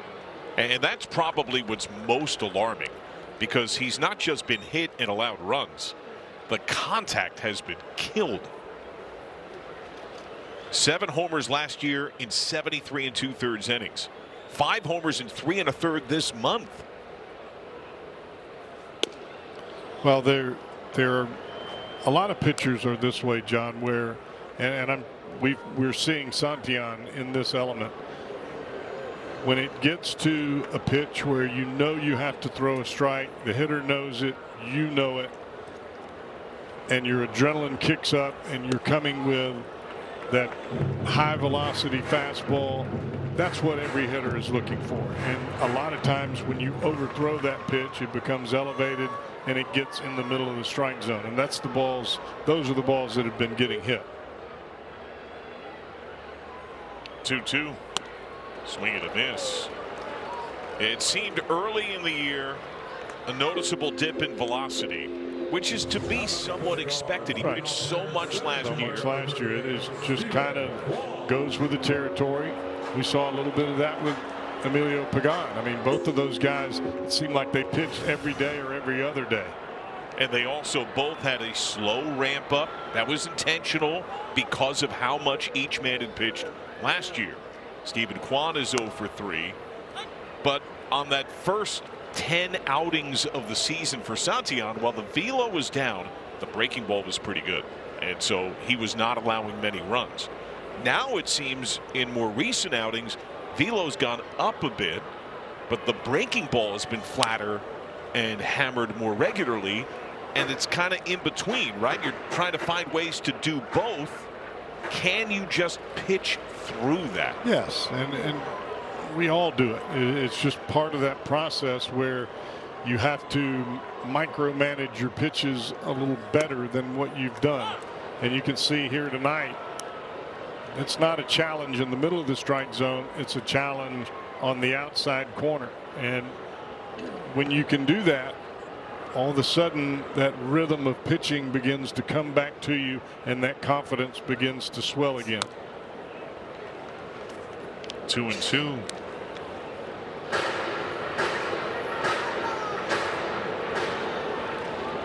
Velocity is up a bit tonight, about 1 mile an hour on the fastball, 1.5 on the breaking ball. This is lifted weakly left side. Hayes, foul ground.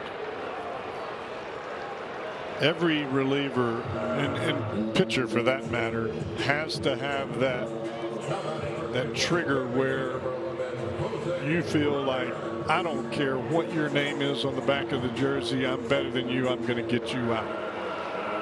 But in this day and age, and really at any point in time, when you challenge a hitter in the middle of the plate, that's where you get yourself in trouble. You're going to get some outs there, especially in the bottom of the lineup. But when you're challenging better hitters in the middle of the plate, that's when you get yourself in trouble. Location is your best bet. Jose Ramirez, 2 hits.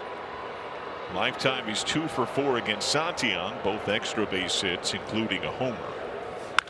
That is driven hard but foul off the netting. And the reason that ball is foul is that pitch started a little bit in and ran back over the inside corner. Now if that ball starts on the inside corner and runs to the middle of the plate, you can pick it up back at our hotel.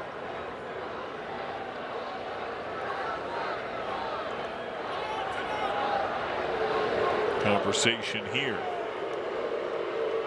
And this is what you want if you're Terry Francona. You want this matchup for Santillan with 2 outs, nobody aboard, with a hitter like Ramirez. I know Ramirez is not hitting well, but his reputation precedes him.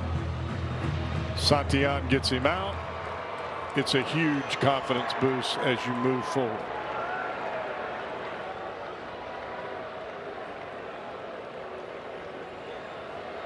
One yanked well wide.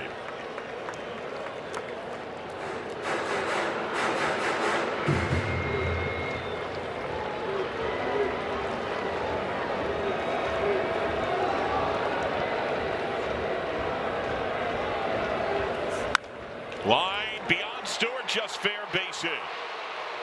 It kicks oddly in the corner. Ramirez slows into second. A standing double. That was a breaking ball. It stayed on the plate. Middle in and down. Not that that was a bad pitch. That ball had great break. It was snapping down and in to Ramirez. But you're also talking about Jose Ramirez. And now the Reds clinging to a 2-run lead. Man in scoring position. Chase DeLauder has walked. He's 0 for 2. Flies to center and left. And he's looking to drive the ball out of here the other way. Reds tonight with men in scoring position 2 for 7. Guardians tonight limited chances 0 for 2. Backdoor breaking ball gets you ahead. Use it to your advantage.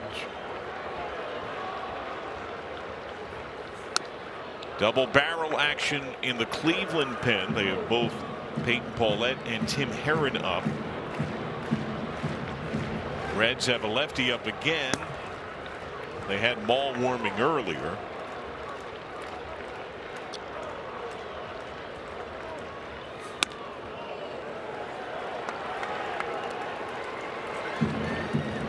Two and one.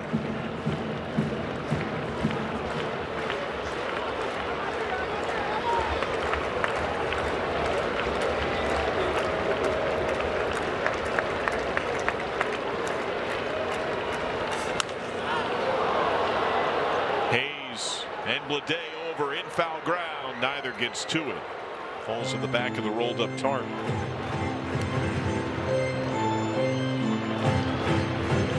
That was a mid-swing adjustment by DeLauder.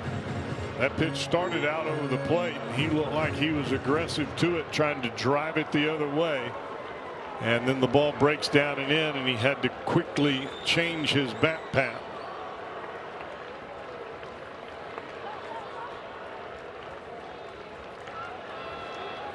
Two. Lifted routine left. Bleday.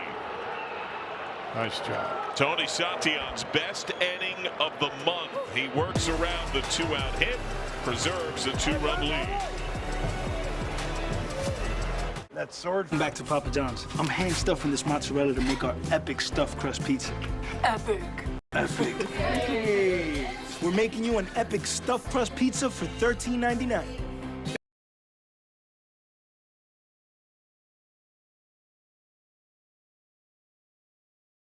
With upper view level tickets starting at just $15.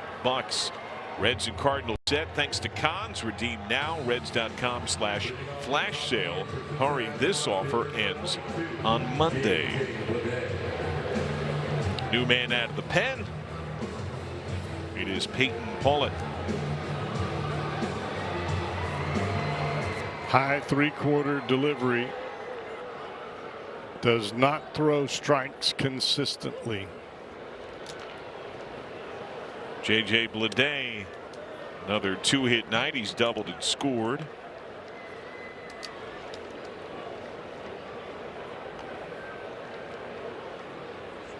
.339. Down and in.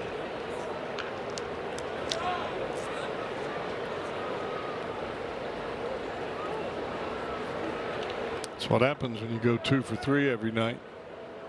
That's pretty much what he's been doing already. 5 multi-hit games. Called strike. Oh, I don't know about that. Saw the head tilt there from Bleday. Yep, just got the zone.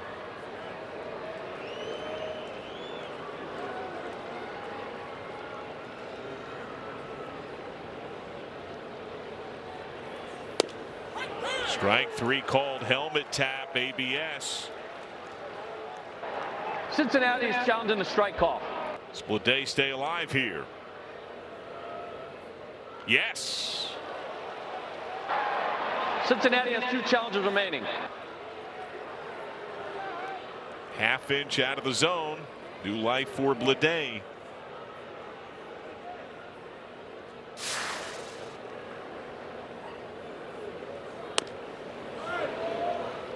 Half-inch. We're talking about a half an inch. And knowing smile there. Payoff. He is a focused hitter. Well, he fouls off the pitch that he took earlier at the top of the strike zone.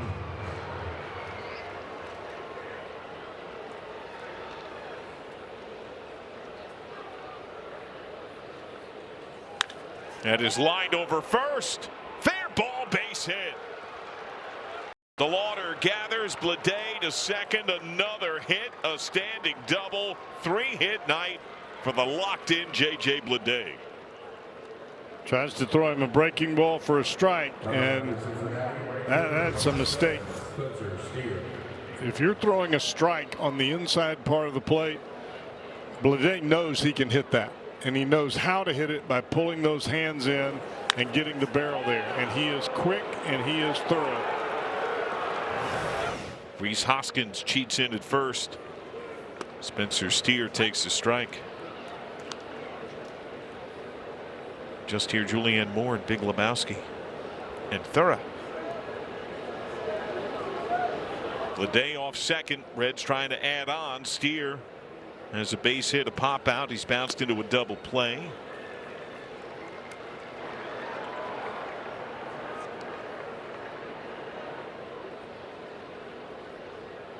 With 2 strikes, most of the Guardians outfield took steps to its left. Kwan moved a good 7-8 strides. Bigger lead for Bleday. Way wide. And what's interesting is the Guardians outfield is moving towards the right field line, where if there's a breaking ball on the plate that Steer would hit, he's going to pull that ball to left center field. That's lined over third, base hit. Wave is on for Bleday.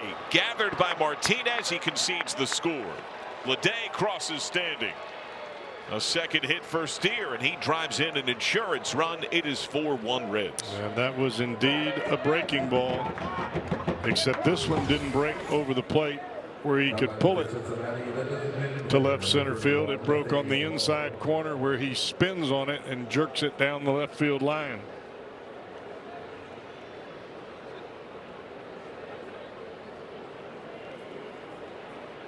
Now Nathaniel Lowe. He's got a base hit tonight. Since then, a couple of ground ball outs, ahead 1-0.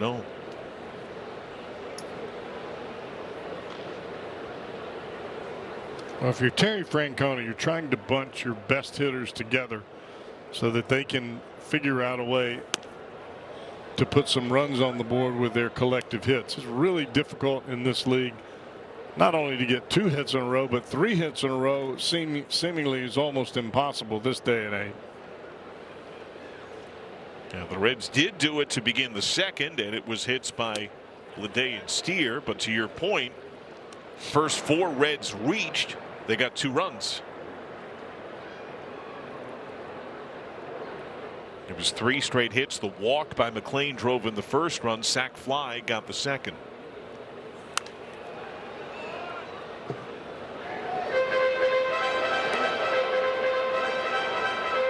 Well, so far here in this 2026 season, the guys for the Reds that have done the most damage have been De La Cruz, Stewart, Bleday, and Spencer Steer. And Nathaniel Lowe in spurts has done some incredible damage as well.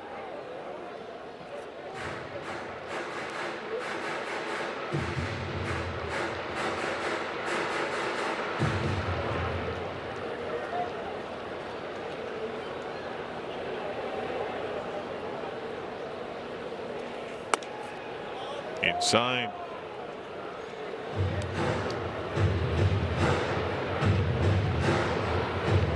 Paulette tried to pound in on Bleday, who had really good feel for the zone, won a challenge, and flipped a would-be strikeout.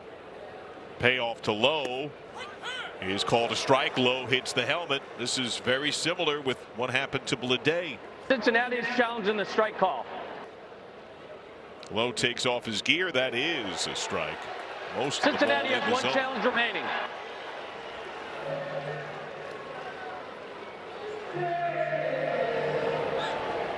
Not batting for Cincinnati, second baseman number 9, Matt McLean. You're most susceptible to that fastball in when you are looking to hit the ball the other way, or you're looking for a pitch out over the plate that you can shoot the other way. That's the greatest benefits of pitching backwards. Backdoor slider, changeup, or split finger on the outside corner. You get a hitter starting to look out there, and then you can paralyze them on the inside edge. Whereas if you threw them that first pitch fastball that was on the inside corner, they would waylay it. That's just the learning the art of pitching. Make the hitter look in one place, throw him the other. 0-2 to McLean. First heater he sees from Paulette. And that comes back to being able to locate consistently, being able to have the mechanics and the mental outlook to know when to throw what, and then you have to execute it. High in the air, left field toward that tall wall. And gone. Matt McLean. A 2-run pull job to left. And those are some pull-away runs for the Reds. They lead 6-1 in the 8th. That pitch was hanging, and McLean just kind of tomahawked it out of here. He waited on it and just snapped it. Not even a full swing, but that's when the ball, you can't even feel it hit the bat because it hit the barrel so true. Looking more and more like spring training. McLean is now homers in back-to-back ball games. Tyler Stevenson, strike one. He is a sac fly. He's 0 for 2.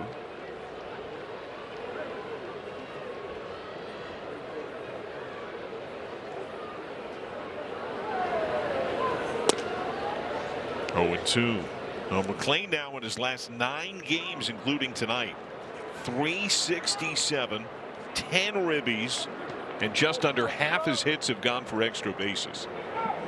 Leave him right where he's at. He's got more walks than strikeouts in this week-and-a-half bump. Stevenson down looking.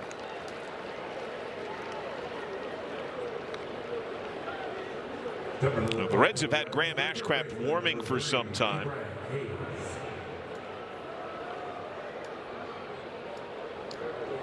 He is certainly by now hot. Ke'Bryan Hayes has singled and scored. He's had a nice line drive out to center. He's also struck out.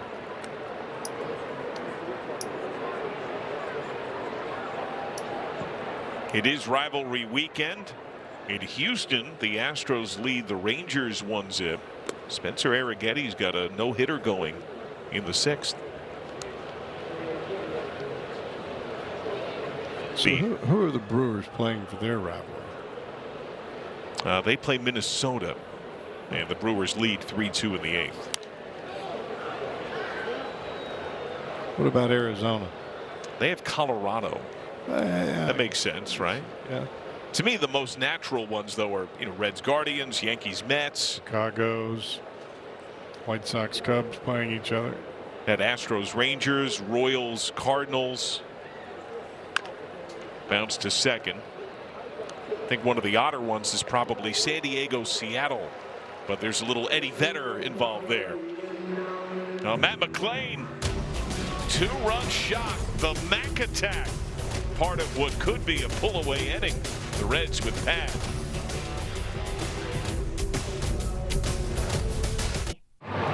Join the Reds 1 week from tomorrow. They battle the Cardinals, and fans in attendance receive a Ke'Bryan Hayes Gold Glove bobblehead, thanks to Coca-Cola while supplies last. Plus, 300 lucky fans will receive an all-gold version. Visit Reds.com/tickets. Graham Ashcraft. Ashcraft has had a tremendous start to the year.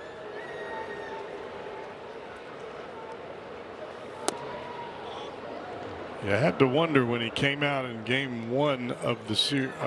Cincinnati's challenging the ball call. Had to wonder when he came out in his first ball game throwing 101 with cut. We're like, okay. Cincinnati loses their challenge. A rare miss by Stevenson by 0.2 of an inch. So the Reds are out of challenges in a regulation 9 innings.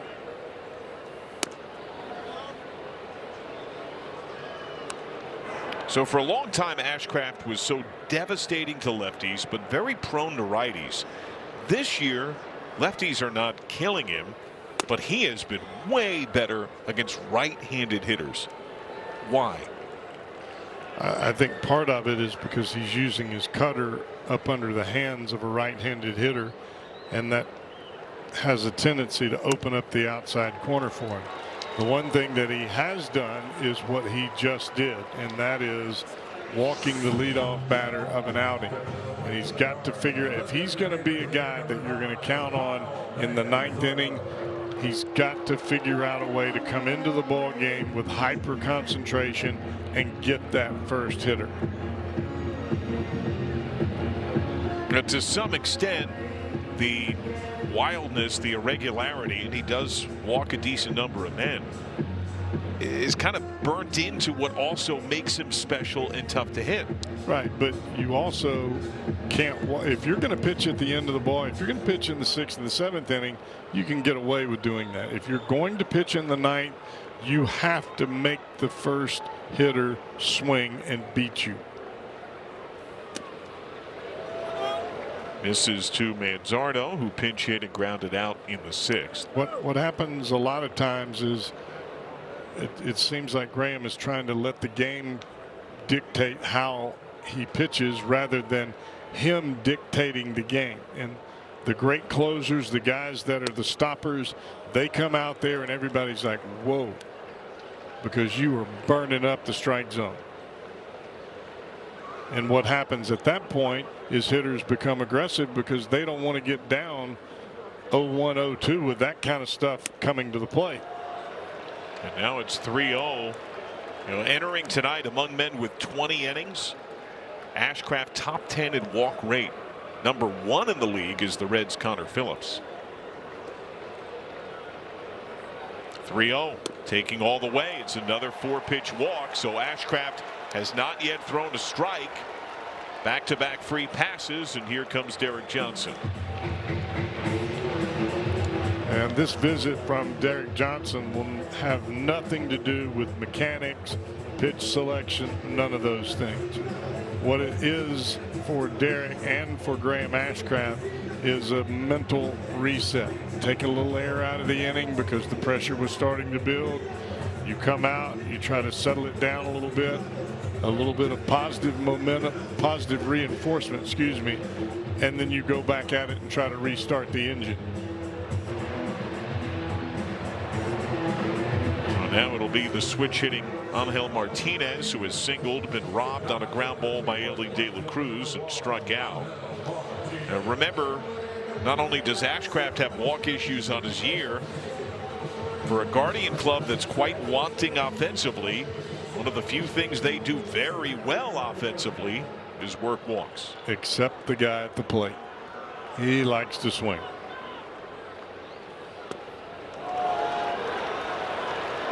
I mean, at this point, if you're Martinez, you are not swinging until there's a strike, right? I wouldn't bet on it. Now, everybody else in this lineup, I would agree with you. This guy, Brock Burke is warming for the Reds.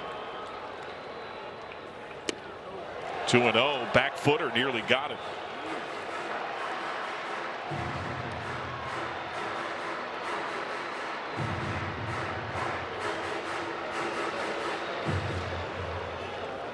It's the left-handed Bazana on deck. 3-0. I mean, at this point, if he loses Martinez, you got to make the move, right? I think you're correct.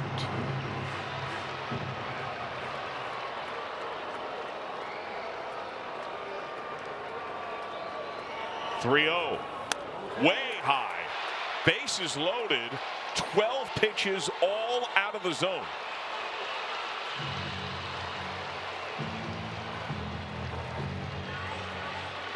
The left-handed Burke has been warming. The left-handed bat of Bazana, who has 2 plate appearances tonight, working double-digit pitches. Saw 12 against Abbott in his first AB, popped out. Saw 10 against Pierce Johnson, got a base hit in the 6th. And he sees the first strike delivered by Ashcraft on the inning. Gladly trade you a run for a double play ball.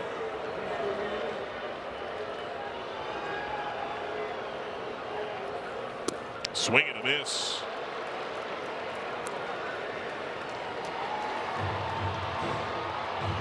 Reds turn 2 a lot.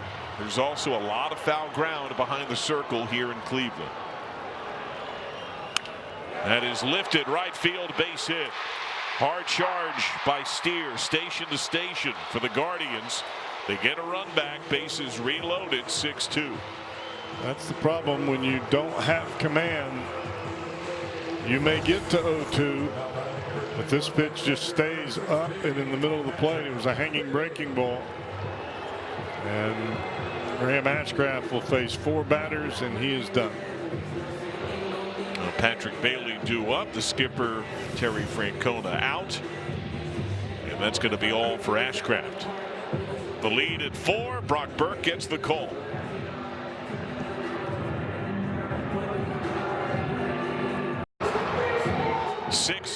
The Reds lead sliced to 4. The first 4 Guardians have reached. 1 is scored here in the 8th. Brock Burke. And Burke coming on to face a pinch hitter in Austin Hedges, the veteran catcher. Doesn't normally present a power threat, although he does have 1 home run on the year. But I think at this point right now, you're trying to get a ball in a spot where Hedges will put the ball on the ground and give yourself a chance for a double play. Bases loaded, nobody out. Hedges' first pitch, strike 1. No. Bailey ends his day 0 for 2. Walk, strikeout, ground out.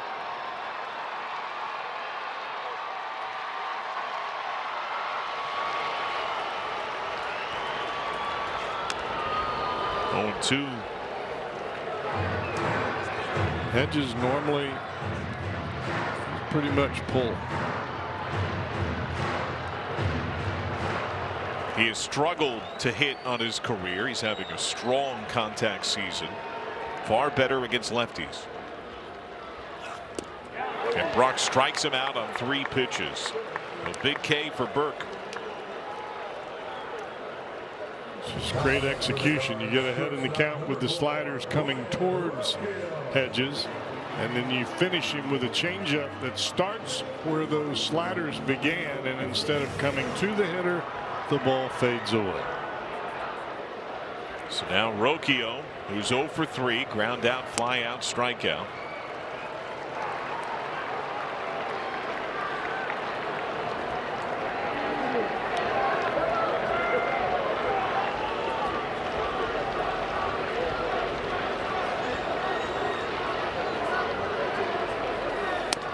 Upstairs miss.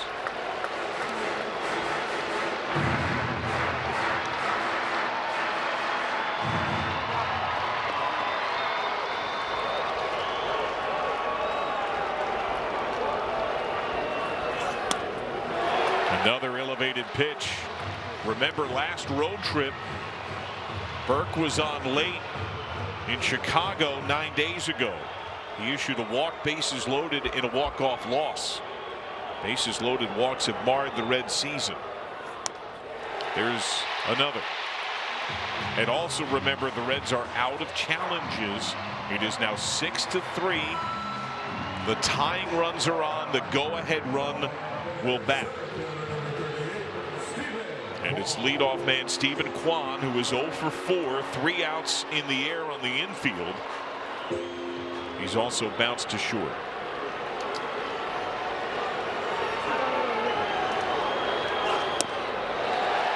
A wild miss.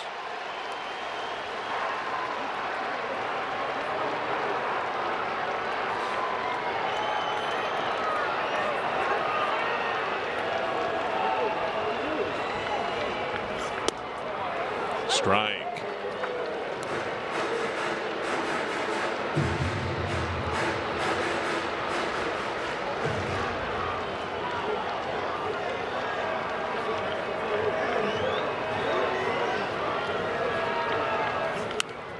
Fouled away.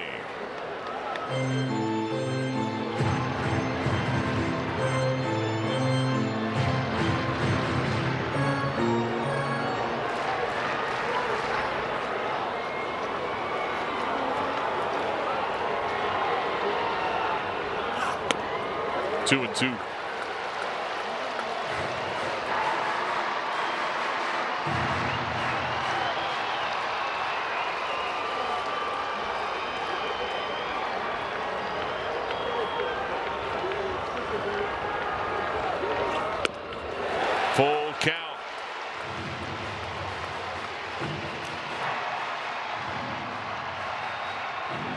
Cody Hoyer and Tim Herron warm for the Guardians.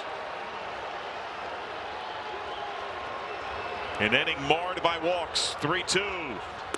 He walked him. It's 6-4.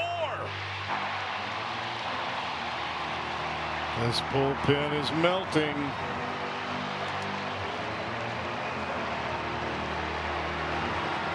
Back-to-back bases loaded walks. And now Jose Ramirez, who entered this series ice cold. He snapped an 0 for 14 with a hit in the third. He has hits in 3 straight ABs. Right now, the Guardians smell blood in the water. 0-1. In the history of Reds versus Guardians, Jose Ramirez ranks 2nd in RBIs, topped only by the Reds' Joey Votto. Center field. Benson coming on. Tag at third, Martinez. Throw to the plate is late. Sac fly RBI. It's a 1-run game.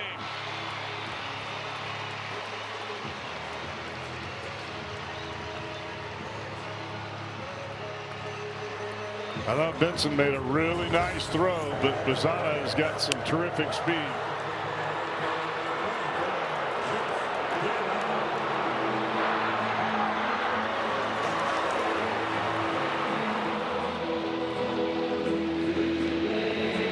So now the 9th Guardians batter of the inning. DeLauder has walked. He's 0 for 3.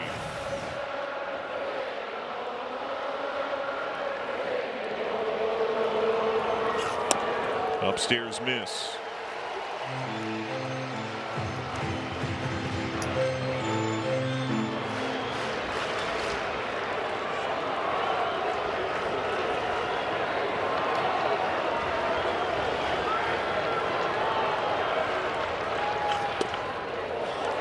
Ball.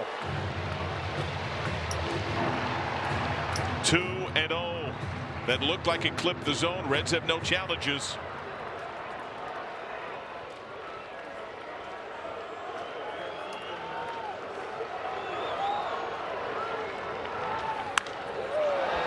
Lifted left side. De La Cruz out. Blade in. Blade the call. He got it. A 4 spot for the Guardians as they send 9 to the plate in the 8th. The Reds lead sliced to 1. 6-5 the Reds lead. Let's flash back our StatCast 3D powered by Google Cloud. Angel Martinez robbed by the Reds' Ellie De La Cruz. Great range, popped to his feet. That fluid exchange made that throw on time, on target. At 84. With only 1 hit, the Guardians plated 4 runs and knifed into the Reds' advantage. It has been whittled to 1. A few moving pieces here. New man on the mound is lefty Tim Herron. Terry Francona goes to his bench and brings on the pinch hitting Dane Myers. Myers first pitch ambush. A rope to left field, skips to the wall. Myers turns, gathered by Martinez. A standing double for Myers. Well, that's a nice job of hitting there by Dane Myers. That's his first hit in some time. He wasn't waiting around either. And Cowboy, part of the reason the Reds acquired Myers, the balance that he gives against left-handed pitching. He had not been hitting lefties at all. That's a big knock. And with the lead down to 1, he's in scoring position. De La Cruz turns around to bat right-handed. He's got a ribby double. He's been hit by a pitch, and he takes a strike. You've got the part of your order at the plate with no outs and a runner at second base where you have to figure out a way to plate that run.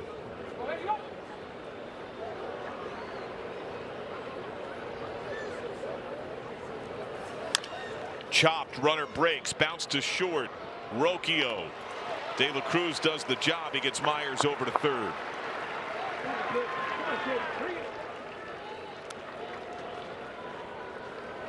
Now batting for Cincinnati, first baseman. So now the infield comes in for Sal Stewart, who's 0 for 4 today. He's now 0 for his last 12.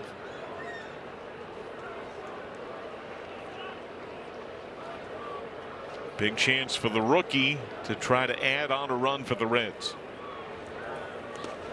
Smothered by Hedges, who had hit for Bailey and remains in as the catcher.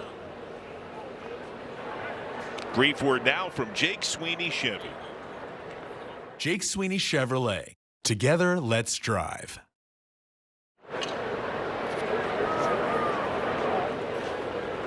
And they're going to elect to put Stewart on base to go left on left against Bleday. What do you think about this? For the Reds, left fielder number 22, J.J. Bleday. Veteran pitching coach Carl Willis comes in. I know what the general numbers are, but Stewart's been slumping.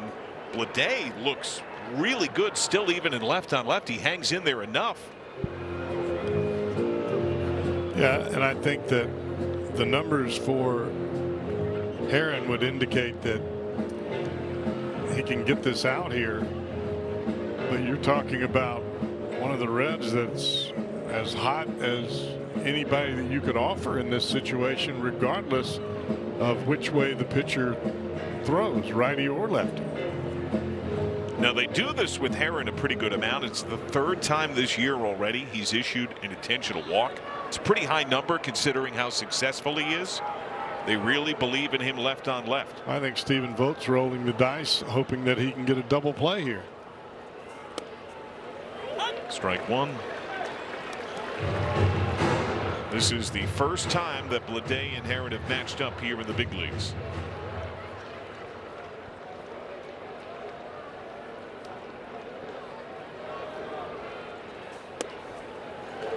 Oh, 0-2. Now there is a bit of wildness to Herron. He has 8 career wild pitches. And we've already seen one of those pitches bounce well in front of home plate. A great stop by Austin Hedges. There's a lot of room behind the circle. If a pitch gets by Myers, he's going to try to come home. 0-2. Bounced right side. Myers breaks. They look for 2. Feed to second on to first. Not in time. Bleday beats it out. Myers scores. And on run for the Reds, it's 7-5. The gamble busts for the Guardians.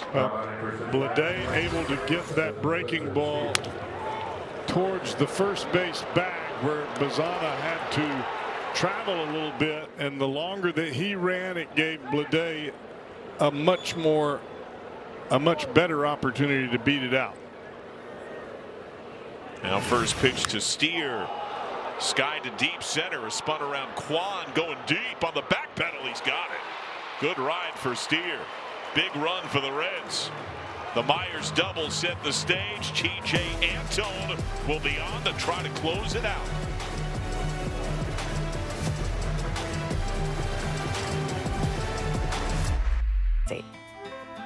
Eight spiders. In our open, we highlighted Reds remake. J.J. Bleday, huge tonight. A ribby and a couple of runs scored. Andrew Abbott, who has refound himself in the year, in line for the win. And now to try to close it out. Not too long removed from a 3rd Tommy John, bidding for his first save since 2021. It's TJ Antone. Well, this could be quite the full circle comeback, because I think this is where a lot of Reds brass back in 2021 thought that Antone would be, was at the back end of the bullpen.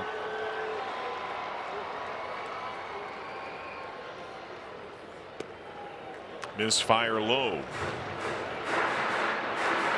His last save came on the 30th of May 2021 in Chicago. He has 3 career bolt downs. He has a 2-run lead. 2-1.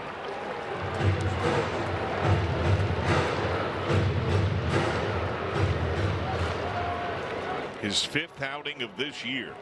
We saw him a couple of days ago against the Nationals. Foul tip.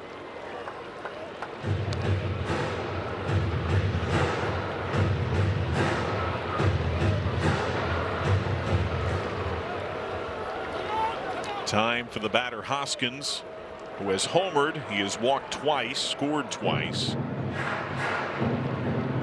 By far the biggest outing for Antone in 2026.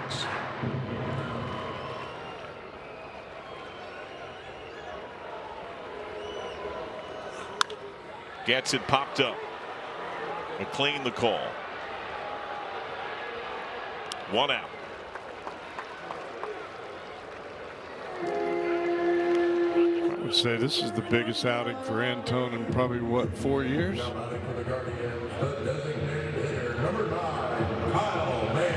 Three Tommy Johns. It's not just the surgery.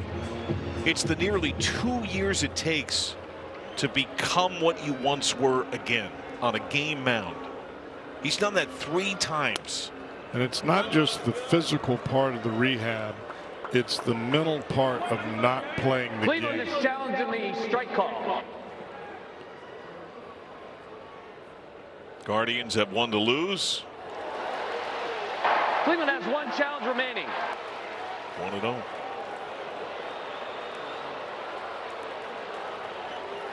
Antone has been lauded for how he has helped the mental process of teammates at the rehab center at extended spring training. Hard foul, look out. Let me tell you something. When you go on the injured list with a surgery where your rehab is 5-6 months, it's lonely. When you add in the fact that most Tommy John now 12-14 months, you're talking about lonely and then some. I don't care about whether your family's there or not. Yes, they're giving you support. Cleveland is challenging the strike call. But you are yearning for that challenge of being. Cleveland is 0 challenges remaining. You're yearning for that challenge of being in a dugout with your teammates and fighting for one common goal. I mean, that's what you're born for. And he's come a long way to get back to where he is here in this 9th inning. 1-2. Check swing. Did he go? No, on appeal. Cleveland is out of challenges. When I saw Antone in spring training, I asked him his thoughts on ABS. He pointed to how he thought the zone was a little lower on ABS than he had imagined. 2-2. Hard foul. And with his vast repertoire, now throwing up to 7 pitches, he leans on what he feels in that moment. And he also feels that he can work just below the knee and get some strikes.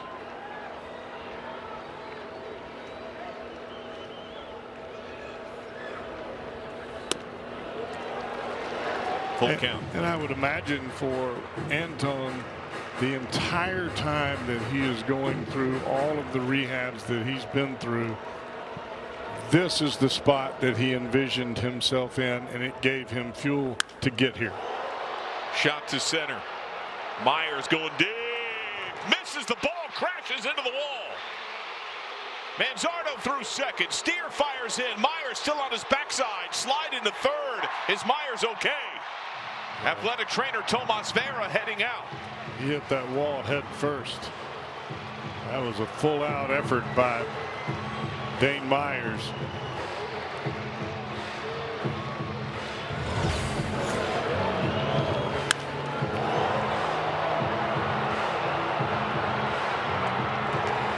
We've seen him go into the fence over the years. Remember during the road trip in Miami 1 year to the day, he replicated that effort right into the wall, the same he did against the Mets. It looked like he had a chance to catch it. I think he thought that he may have had it. It hit in his glove and it kicked off. And as it kicked off, he made contact with the wall. 3rd career triple for Manzardo. Now Angel Martinez to the plate as the tying run. He has singled, walked, and scored. Hayes cheats in some at 3rd. Ball 1.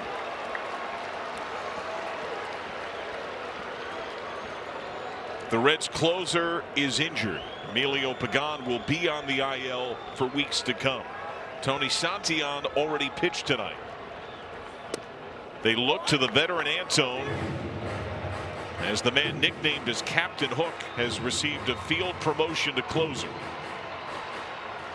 No set such role, but he does the duty tonight. 1-1. Could see that one out of the hand, not quite clean. All of those curveballs to these left-handed hitters, he's casting. They're not coming out, not quite finishing them, and they're just rolling off the plate. 2-1.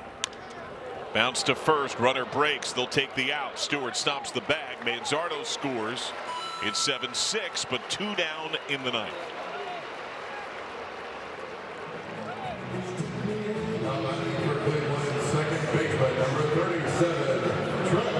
And now it's Manzana. Hits in each of his last 2 at-bats, a ribby and a run scored. He twice tonight has seen double-digit pitches at the plate.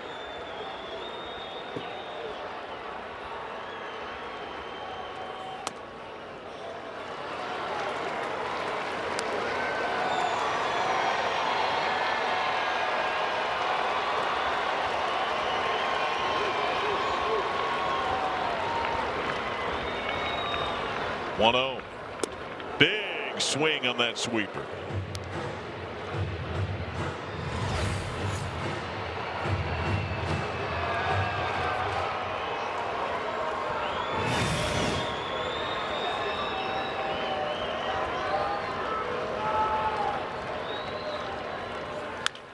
To second, McClain diving stab. Just got him. Bang, bang. And the Reds win. Captain Hook closes it out. The Reds clip Cleveland 7-6, and Antone taps his glove on a surgically repaired elbow, saying he's A-okay. On a night where the Reds put quite a few runs on the board, it seems as though the defensive plays is what put them over the top. We saw a phenomenal play from Ellie De La Cruz earlier, and a couple of plays from Matt McClain late. I mean, that's a shortstop at second. He stole a would-be hit. The Reds' beleaguered bullpen had some brewing moments again tonight. A sea of walks, but it's ultimately Antone, his first save since 2021. He's got the salt and pepper in his beard. He's got a save on the back of his baseball card, and the Reds have their first road win in some time. They snap an 8-game slide away from Cincinnati, their first road victory since the 21st of April. There's the smiling Jim Day walking alongside TJ Antone. Ricky Stowe, veteran clubhouse man for the Reds, made sure to grab that ball, get it authenticated for Antone, who is down to the field with Jim Day. John, thank you very much. All those rehabs, all that painful rehab. Did you envision a situation like this coming back? Of course. I mean, that's what you dream of right there, the opportunity. And when I was walking out on the field right there, I just thank God for that opportunity. That's all you can do. From there, you just hope that the work that you put in all year long, it shows up right now. I had composure out there. It felt really good. A little hard-hit ball there, but like I knew we were up by 2, kept pounding the zone. I didn't want to walk anybody.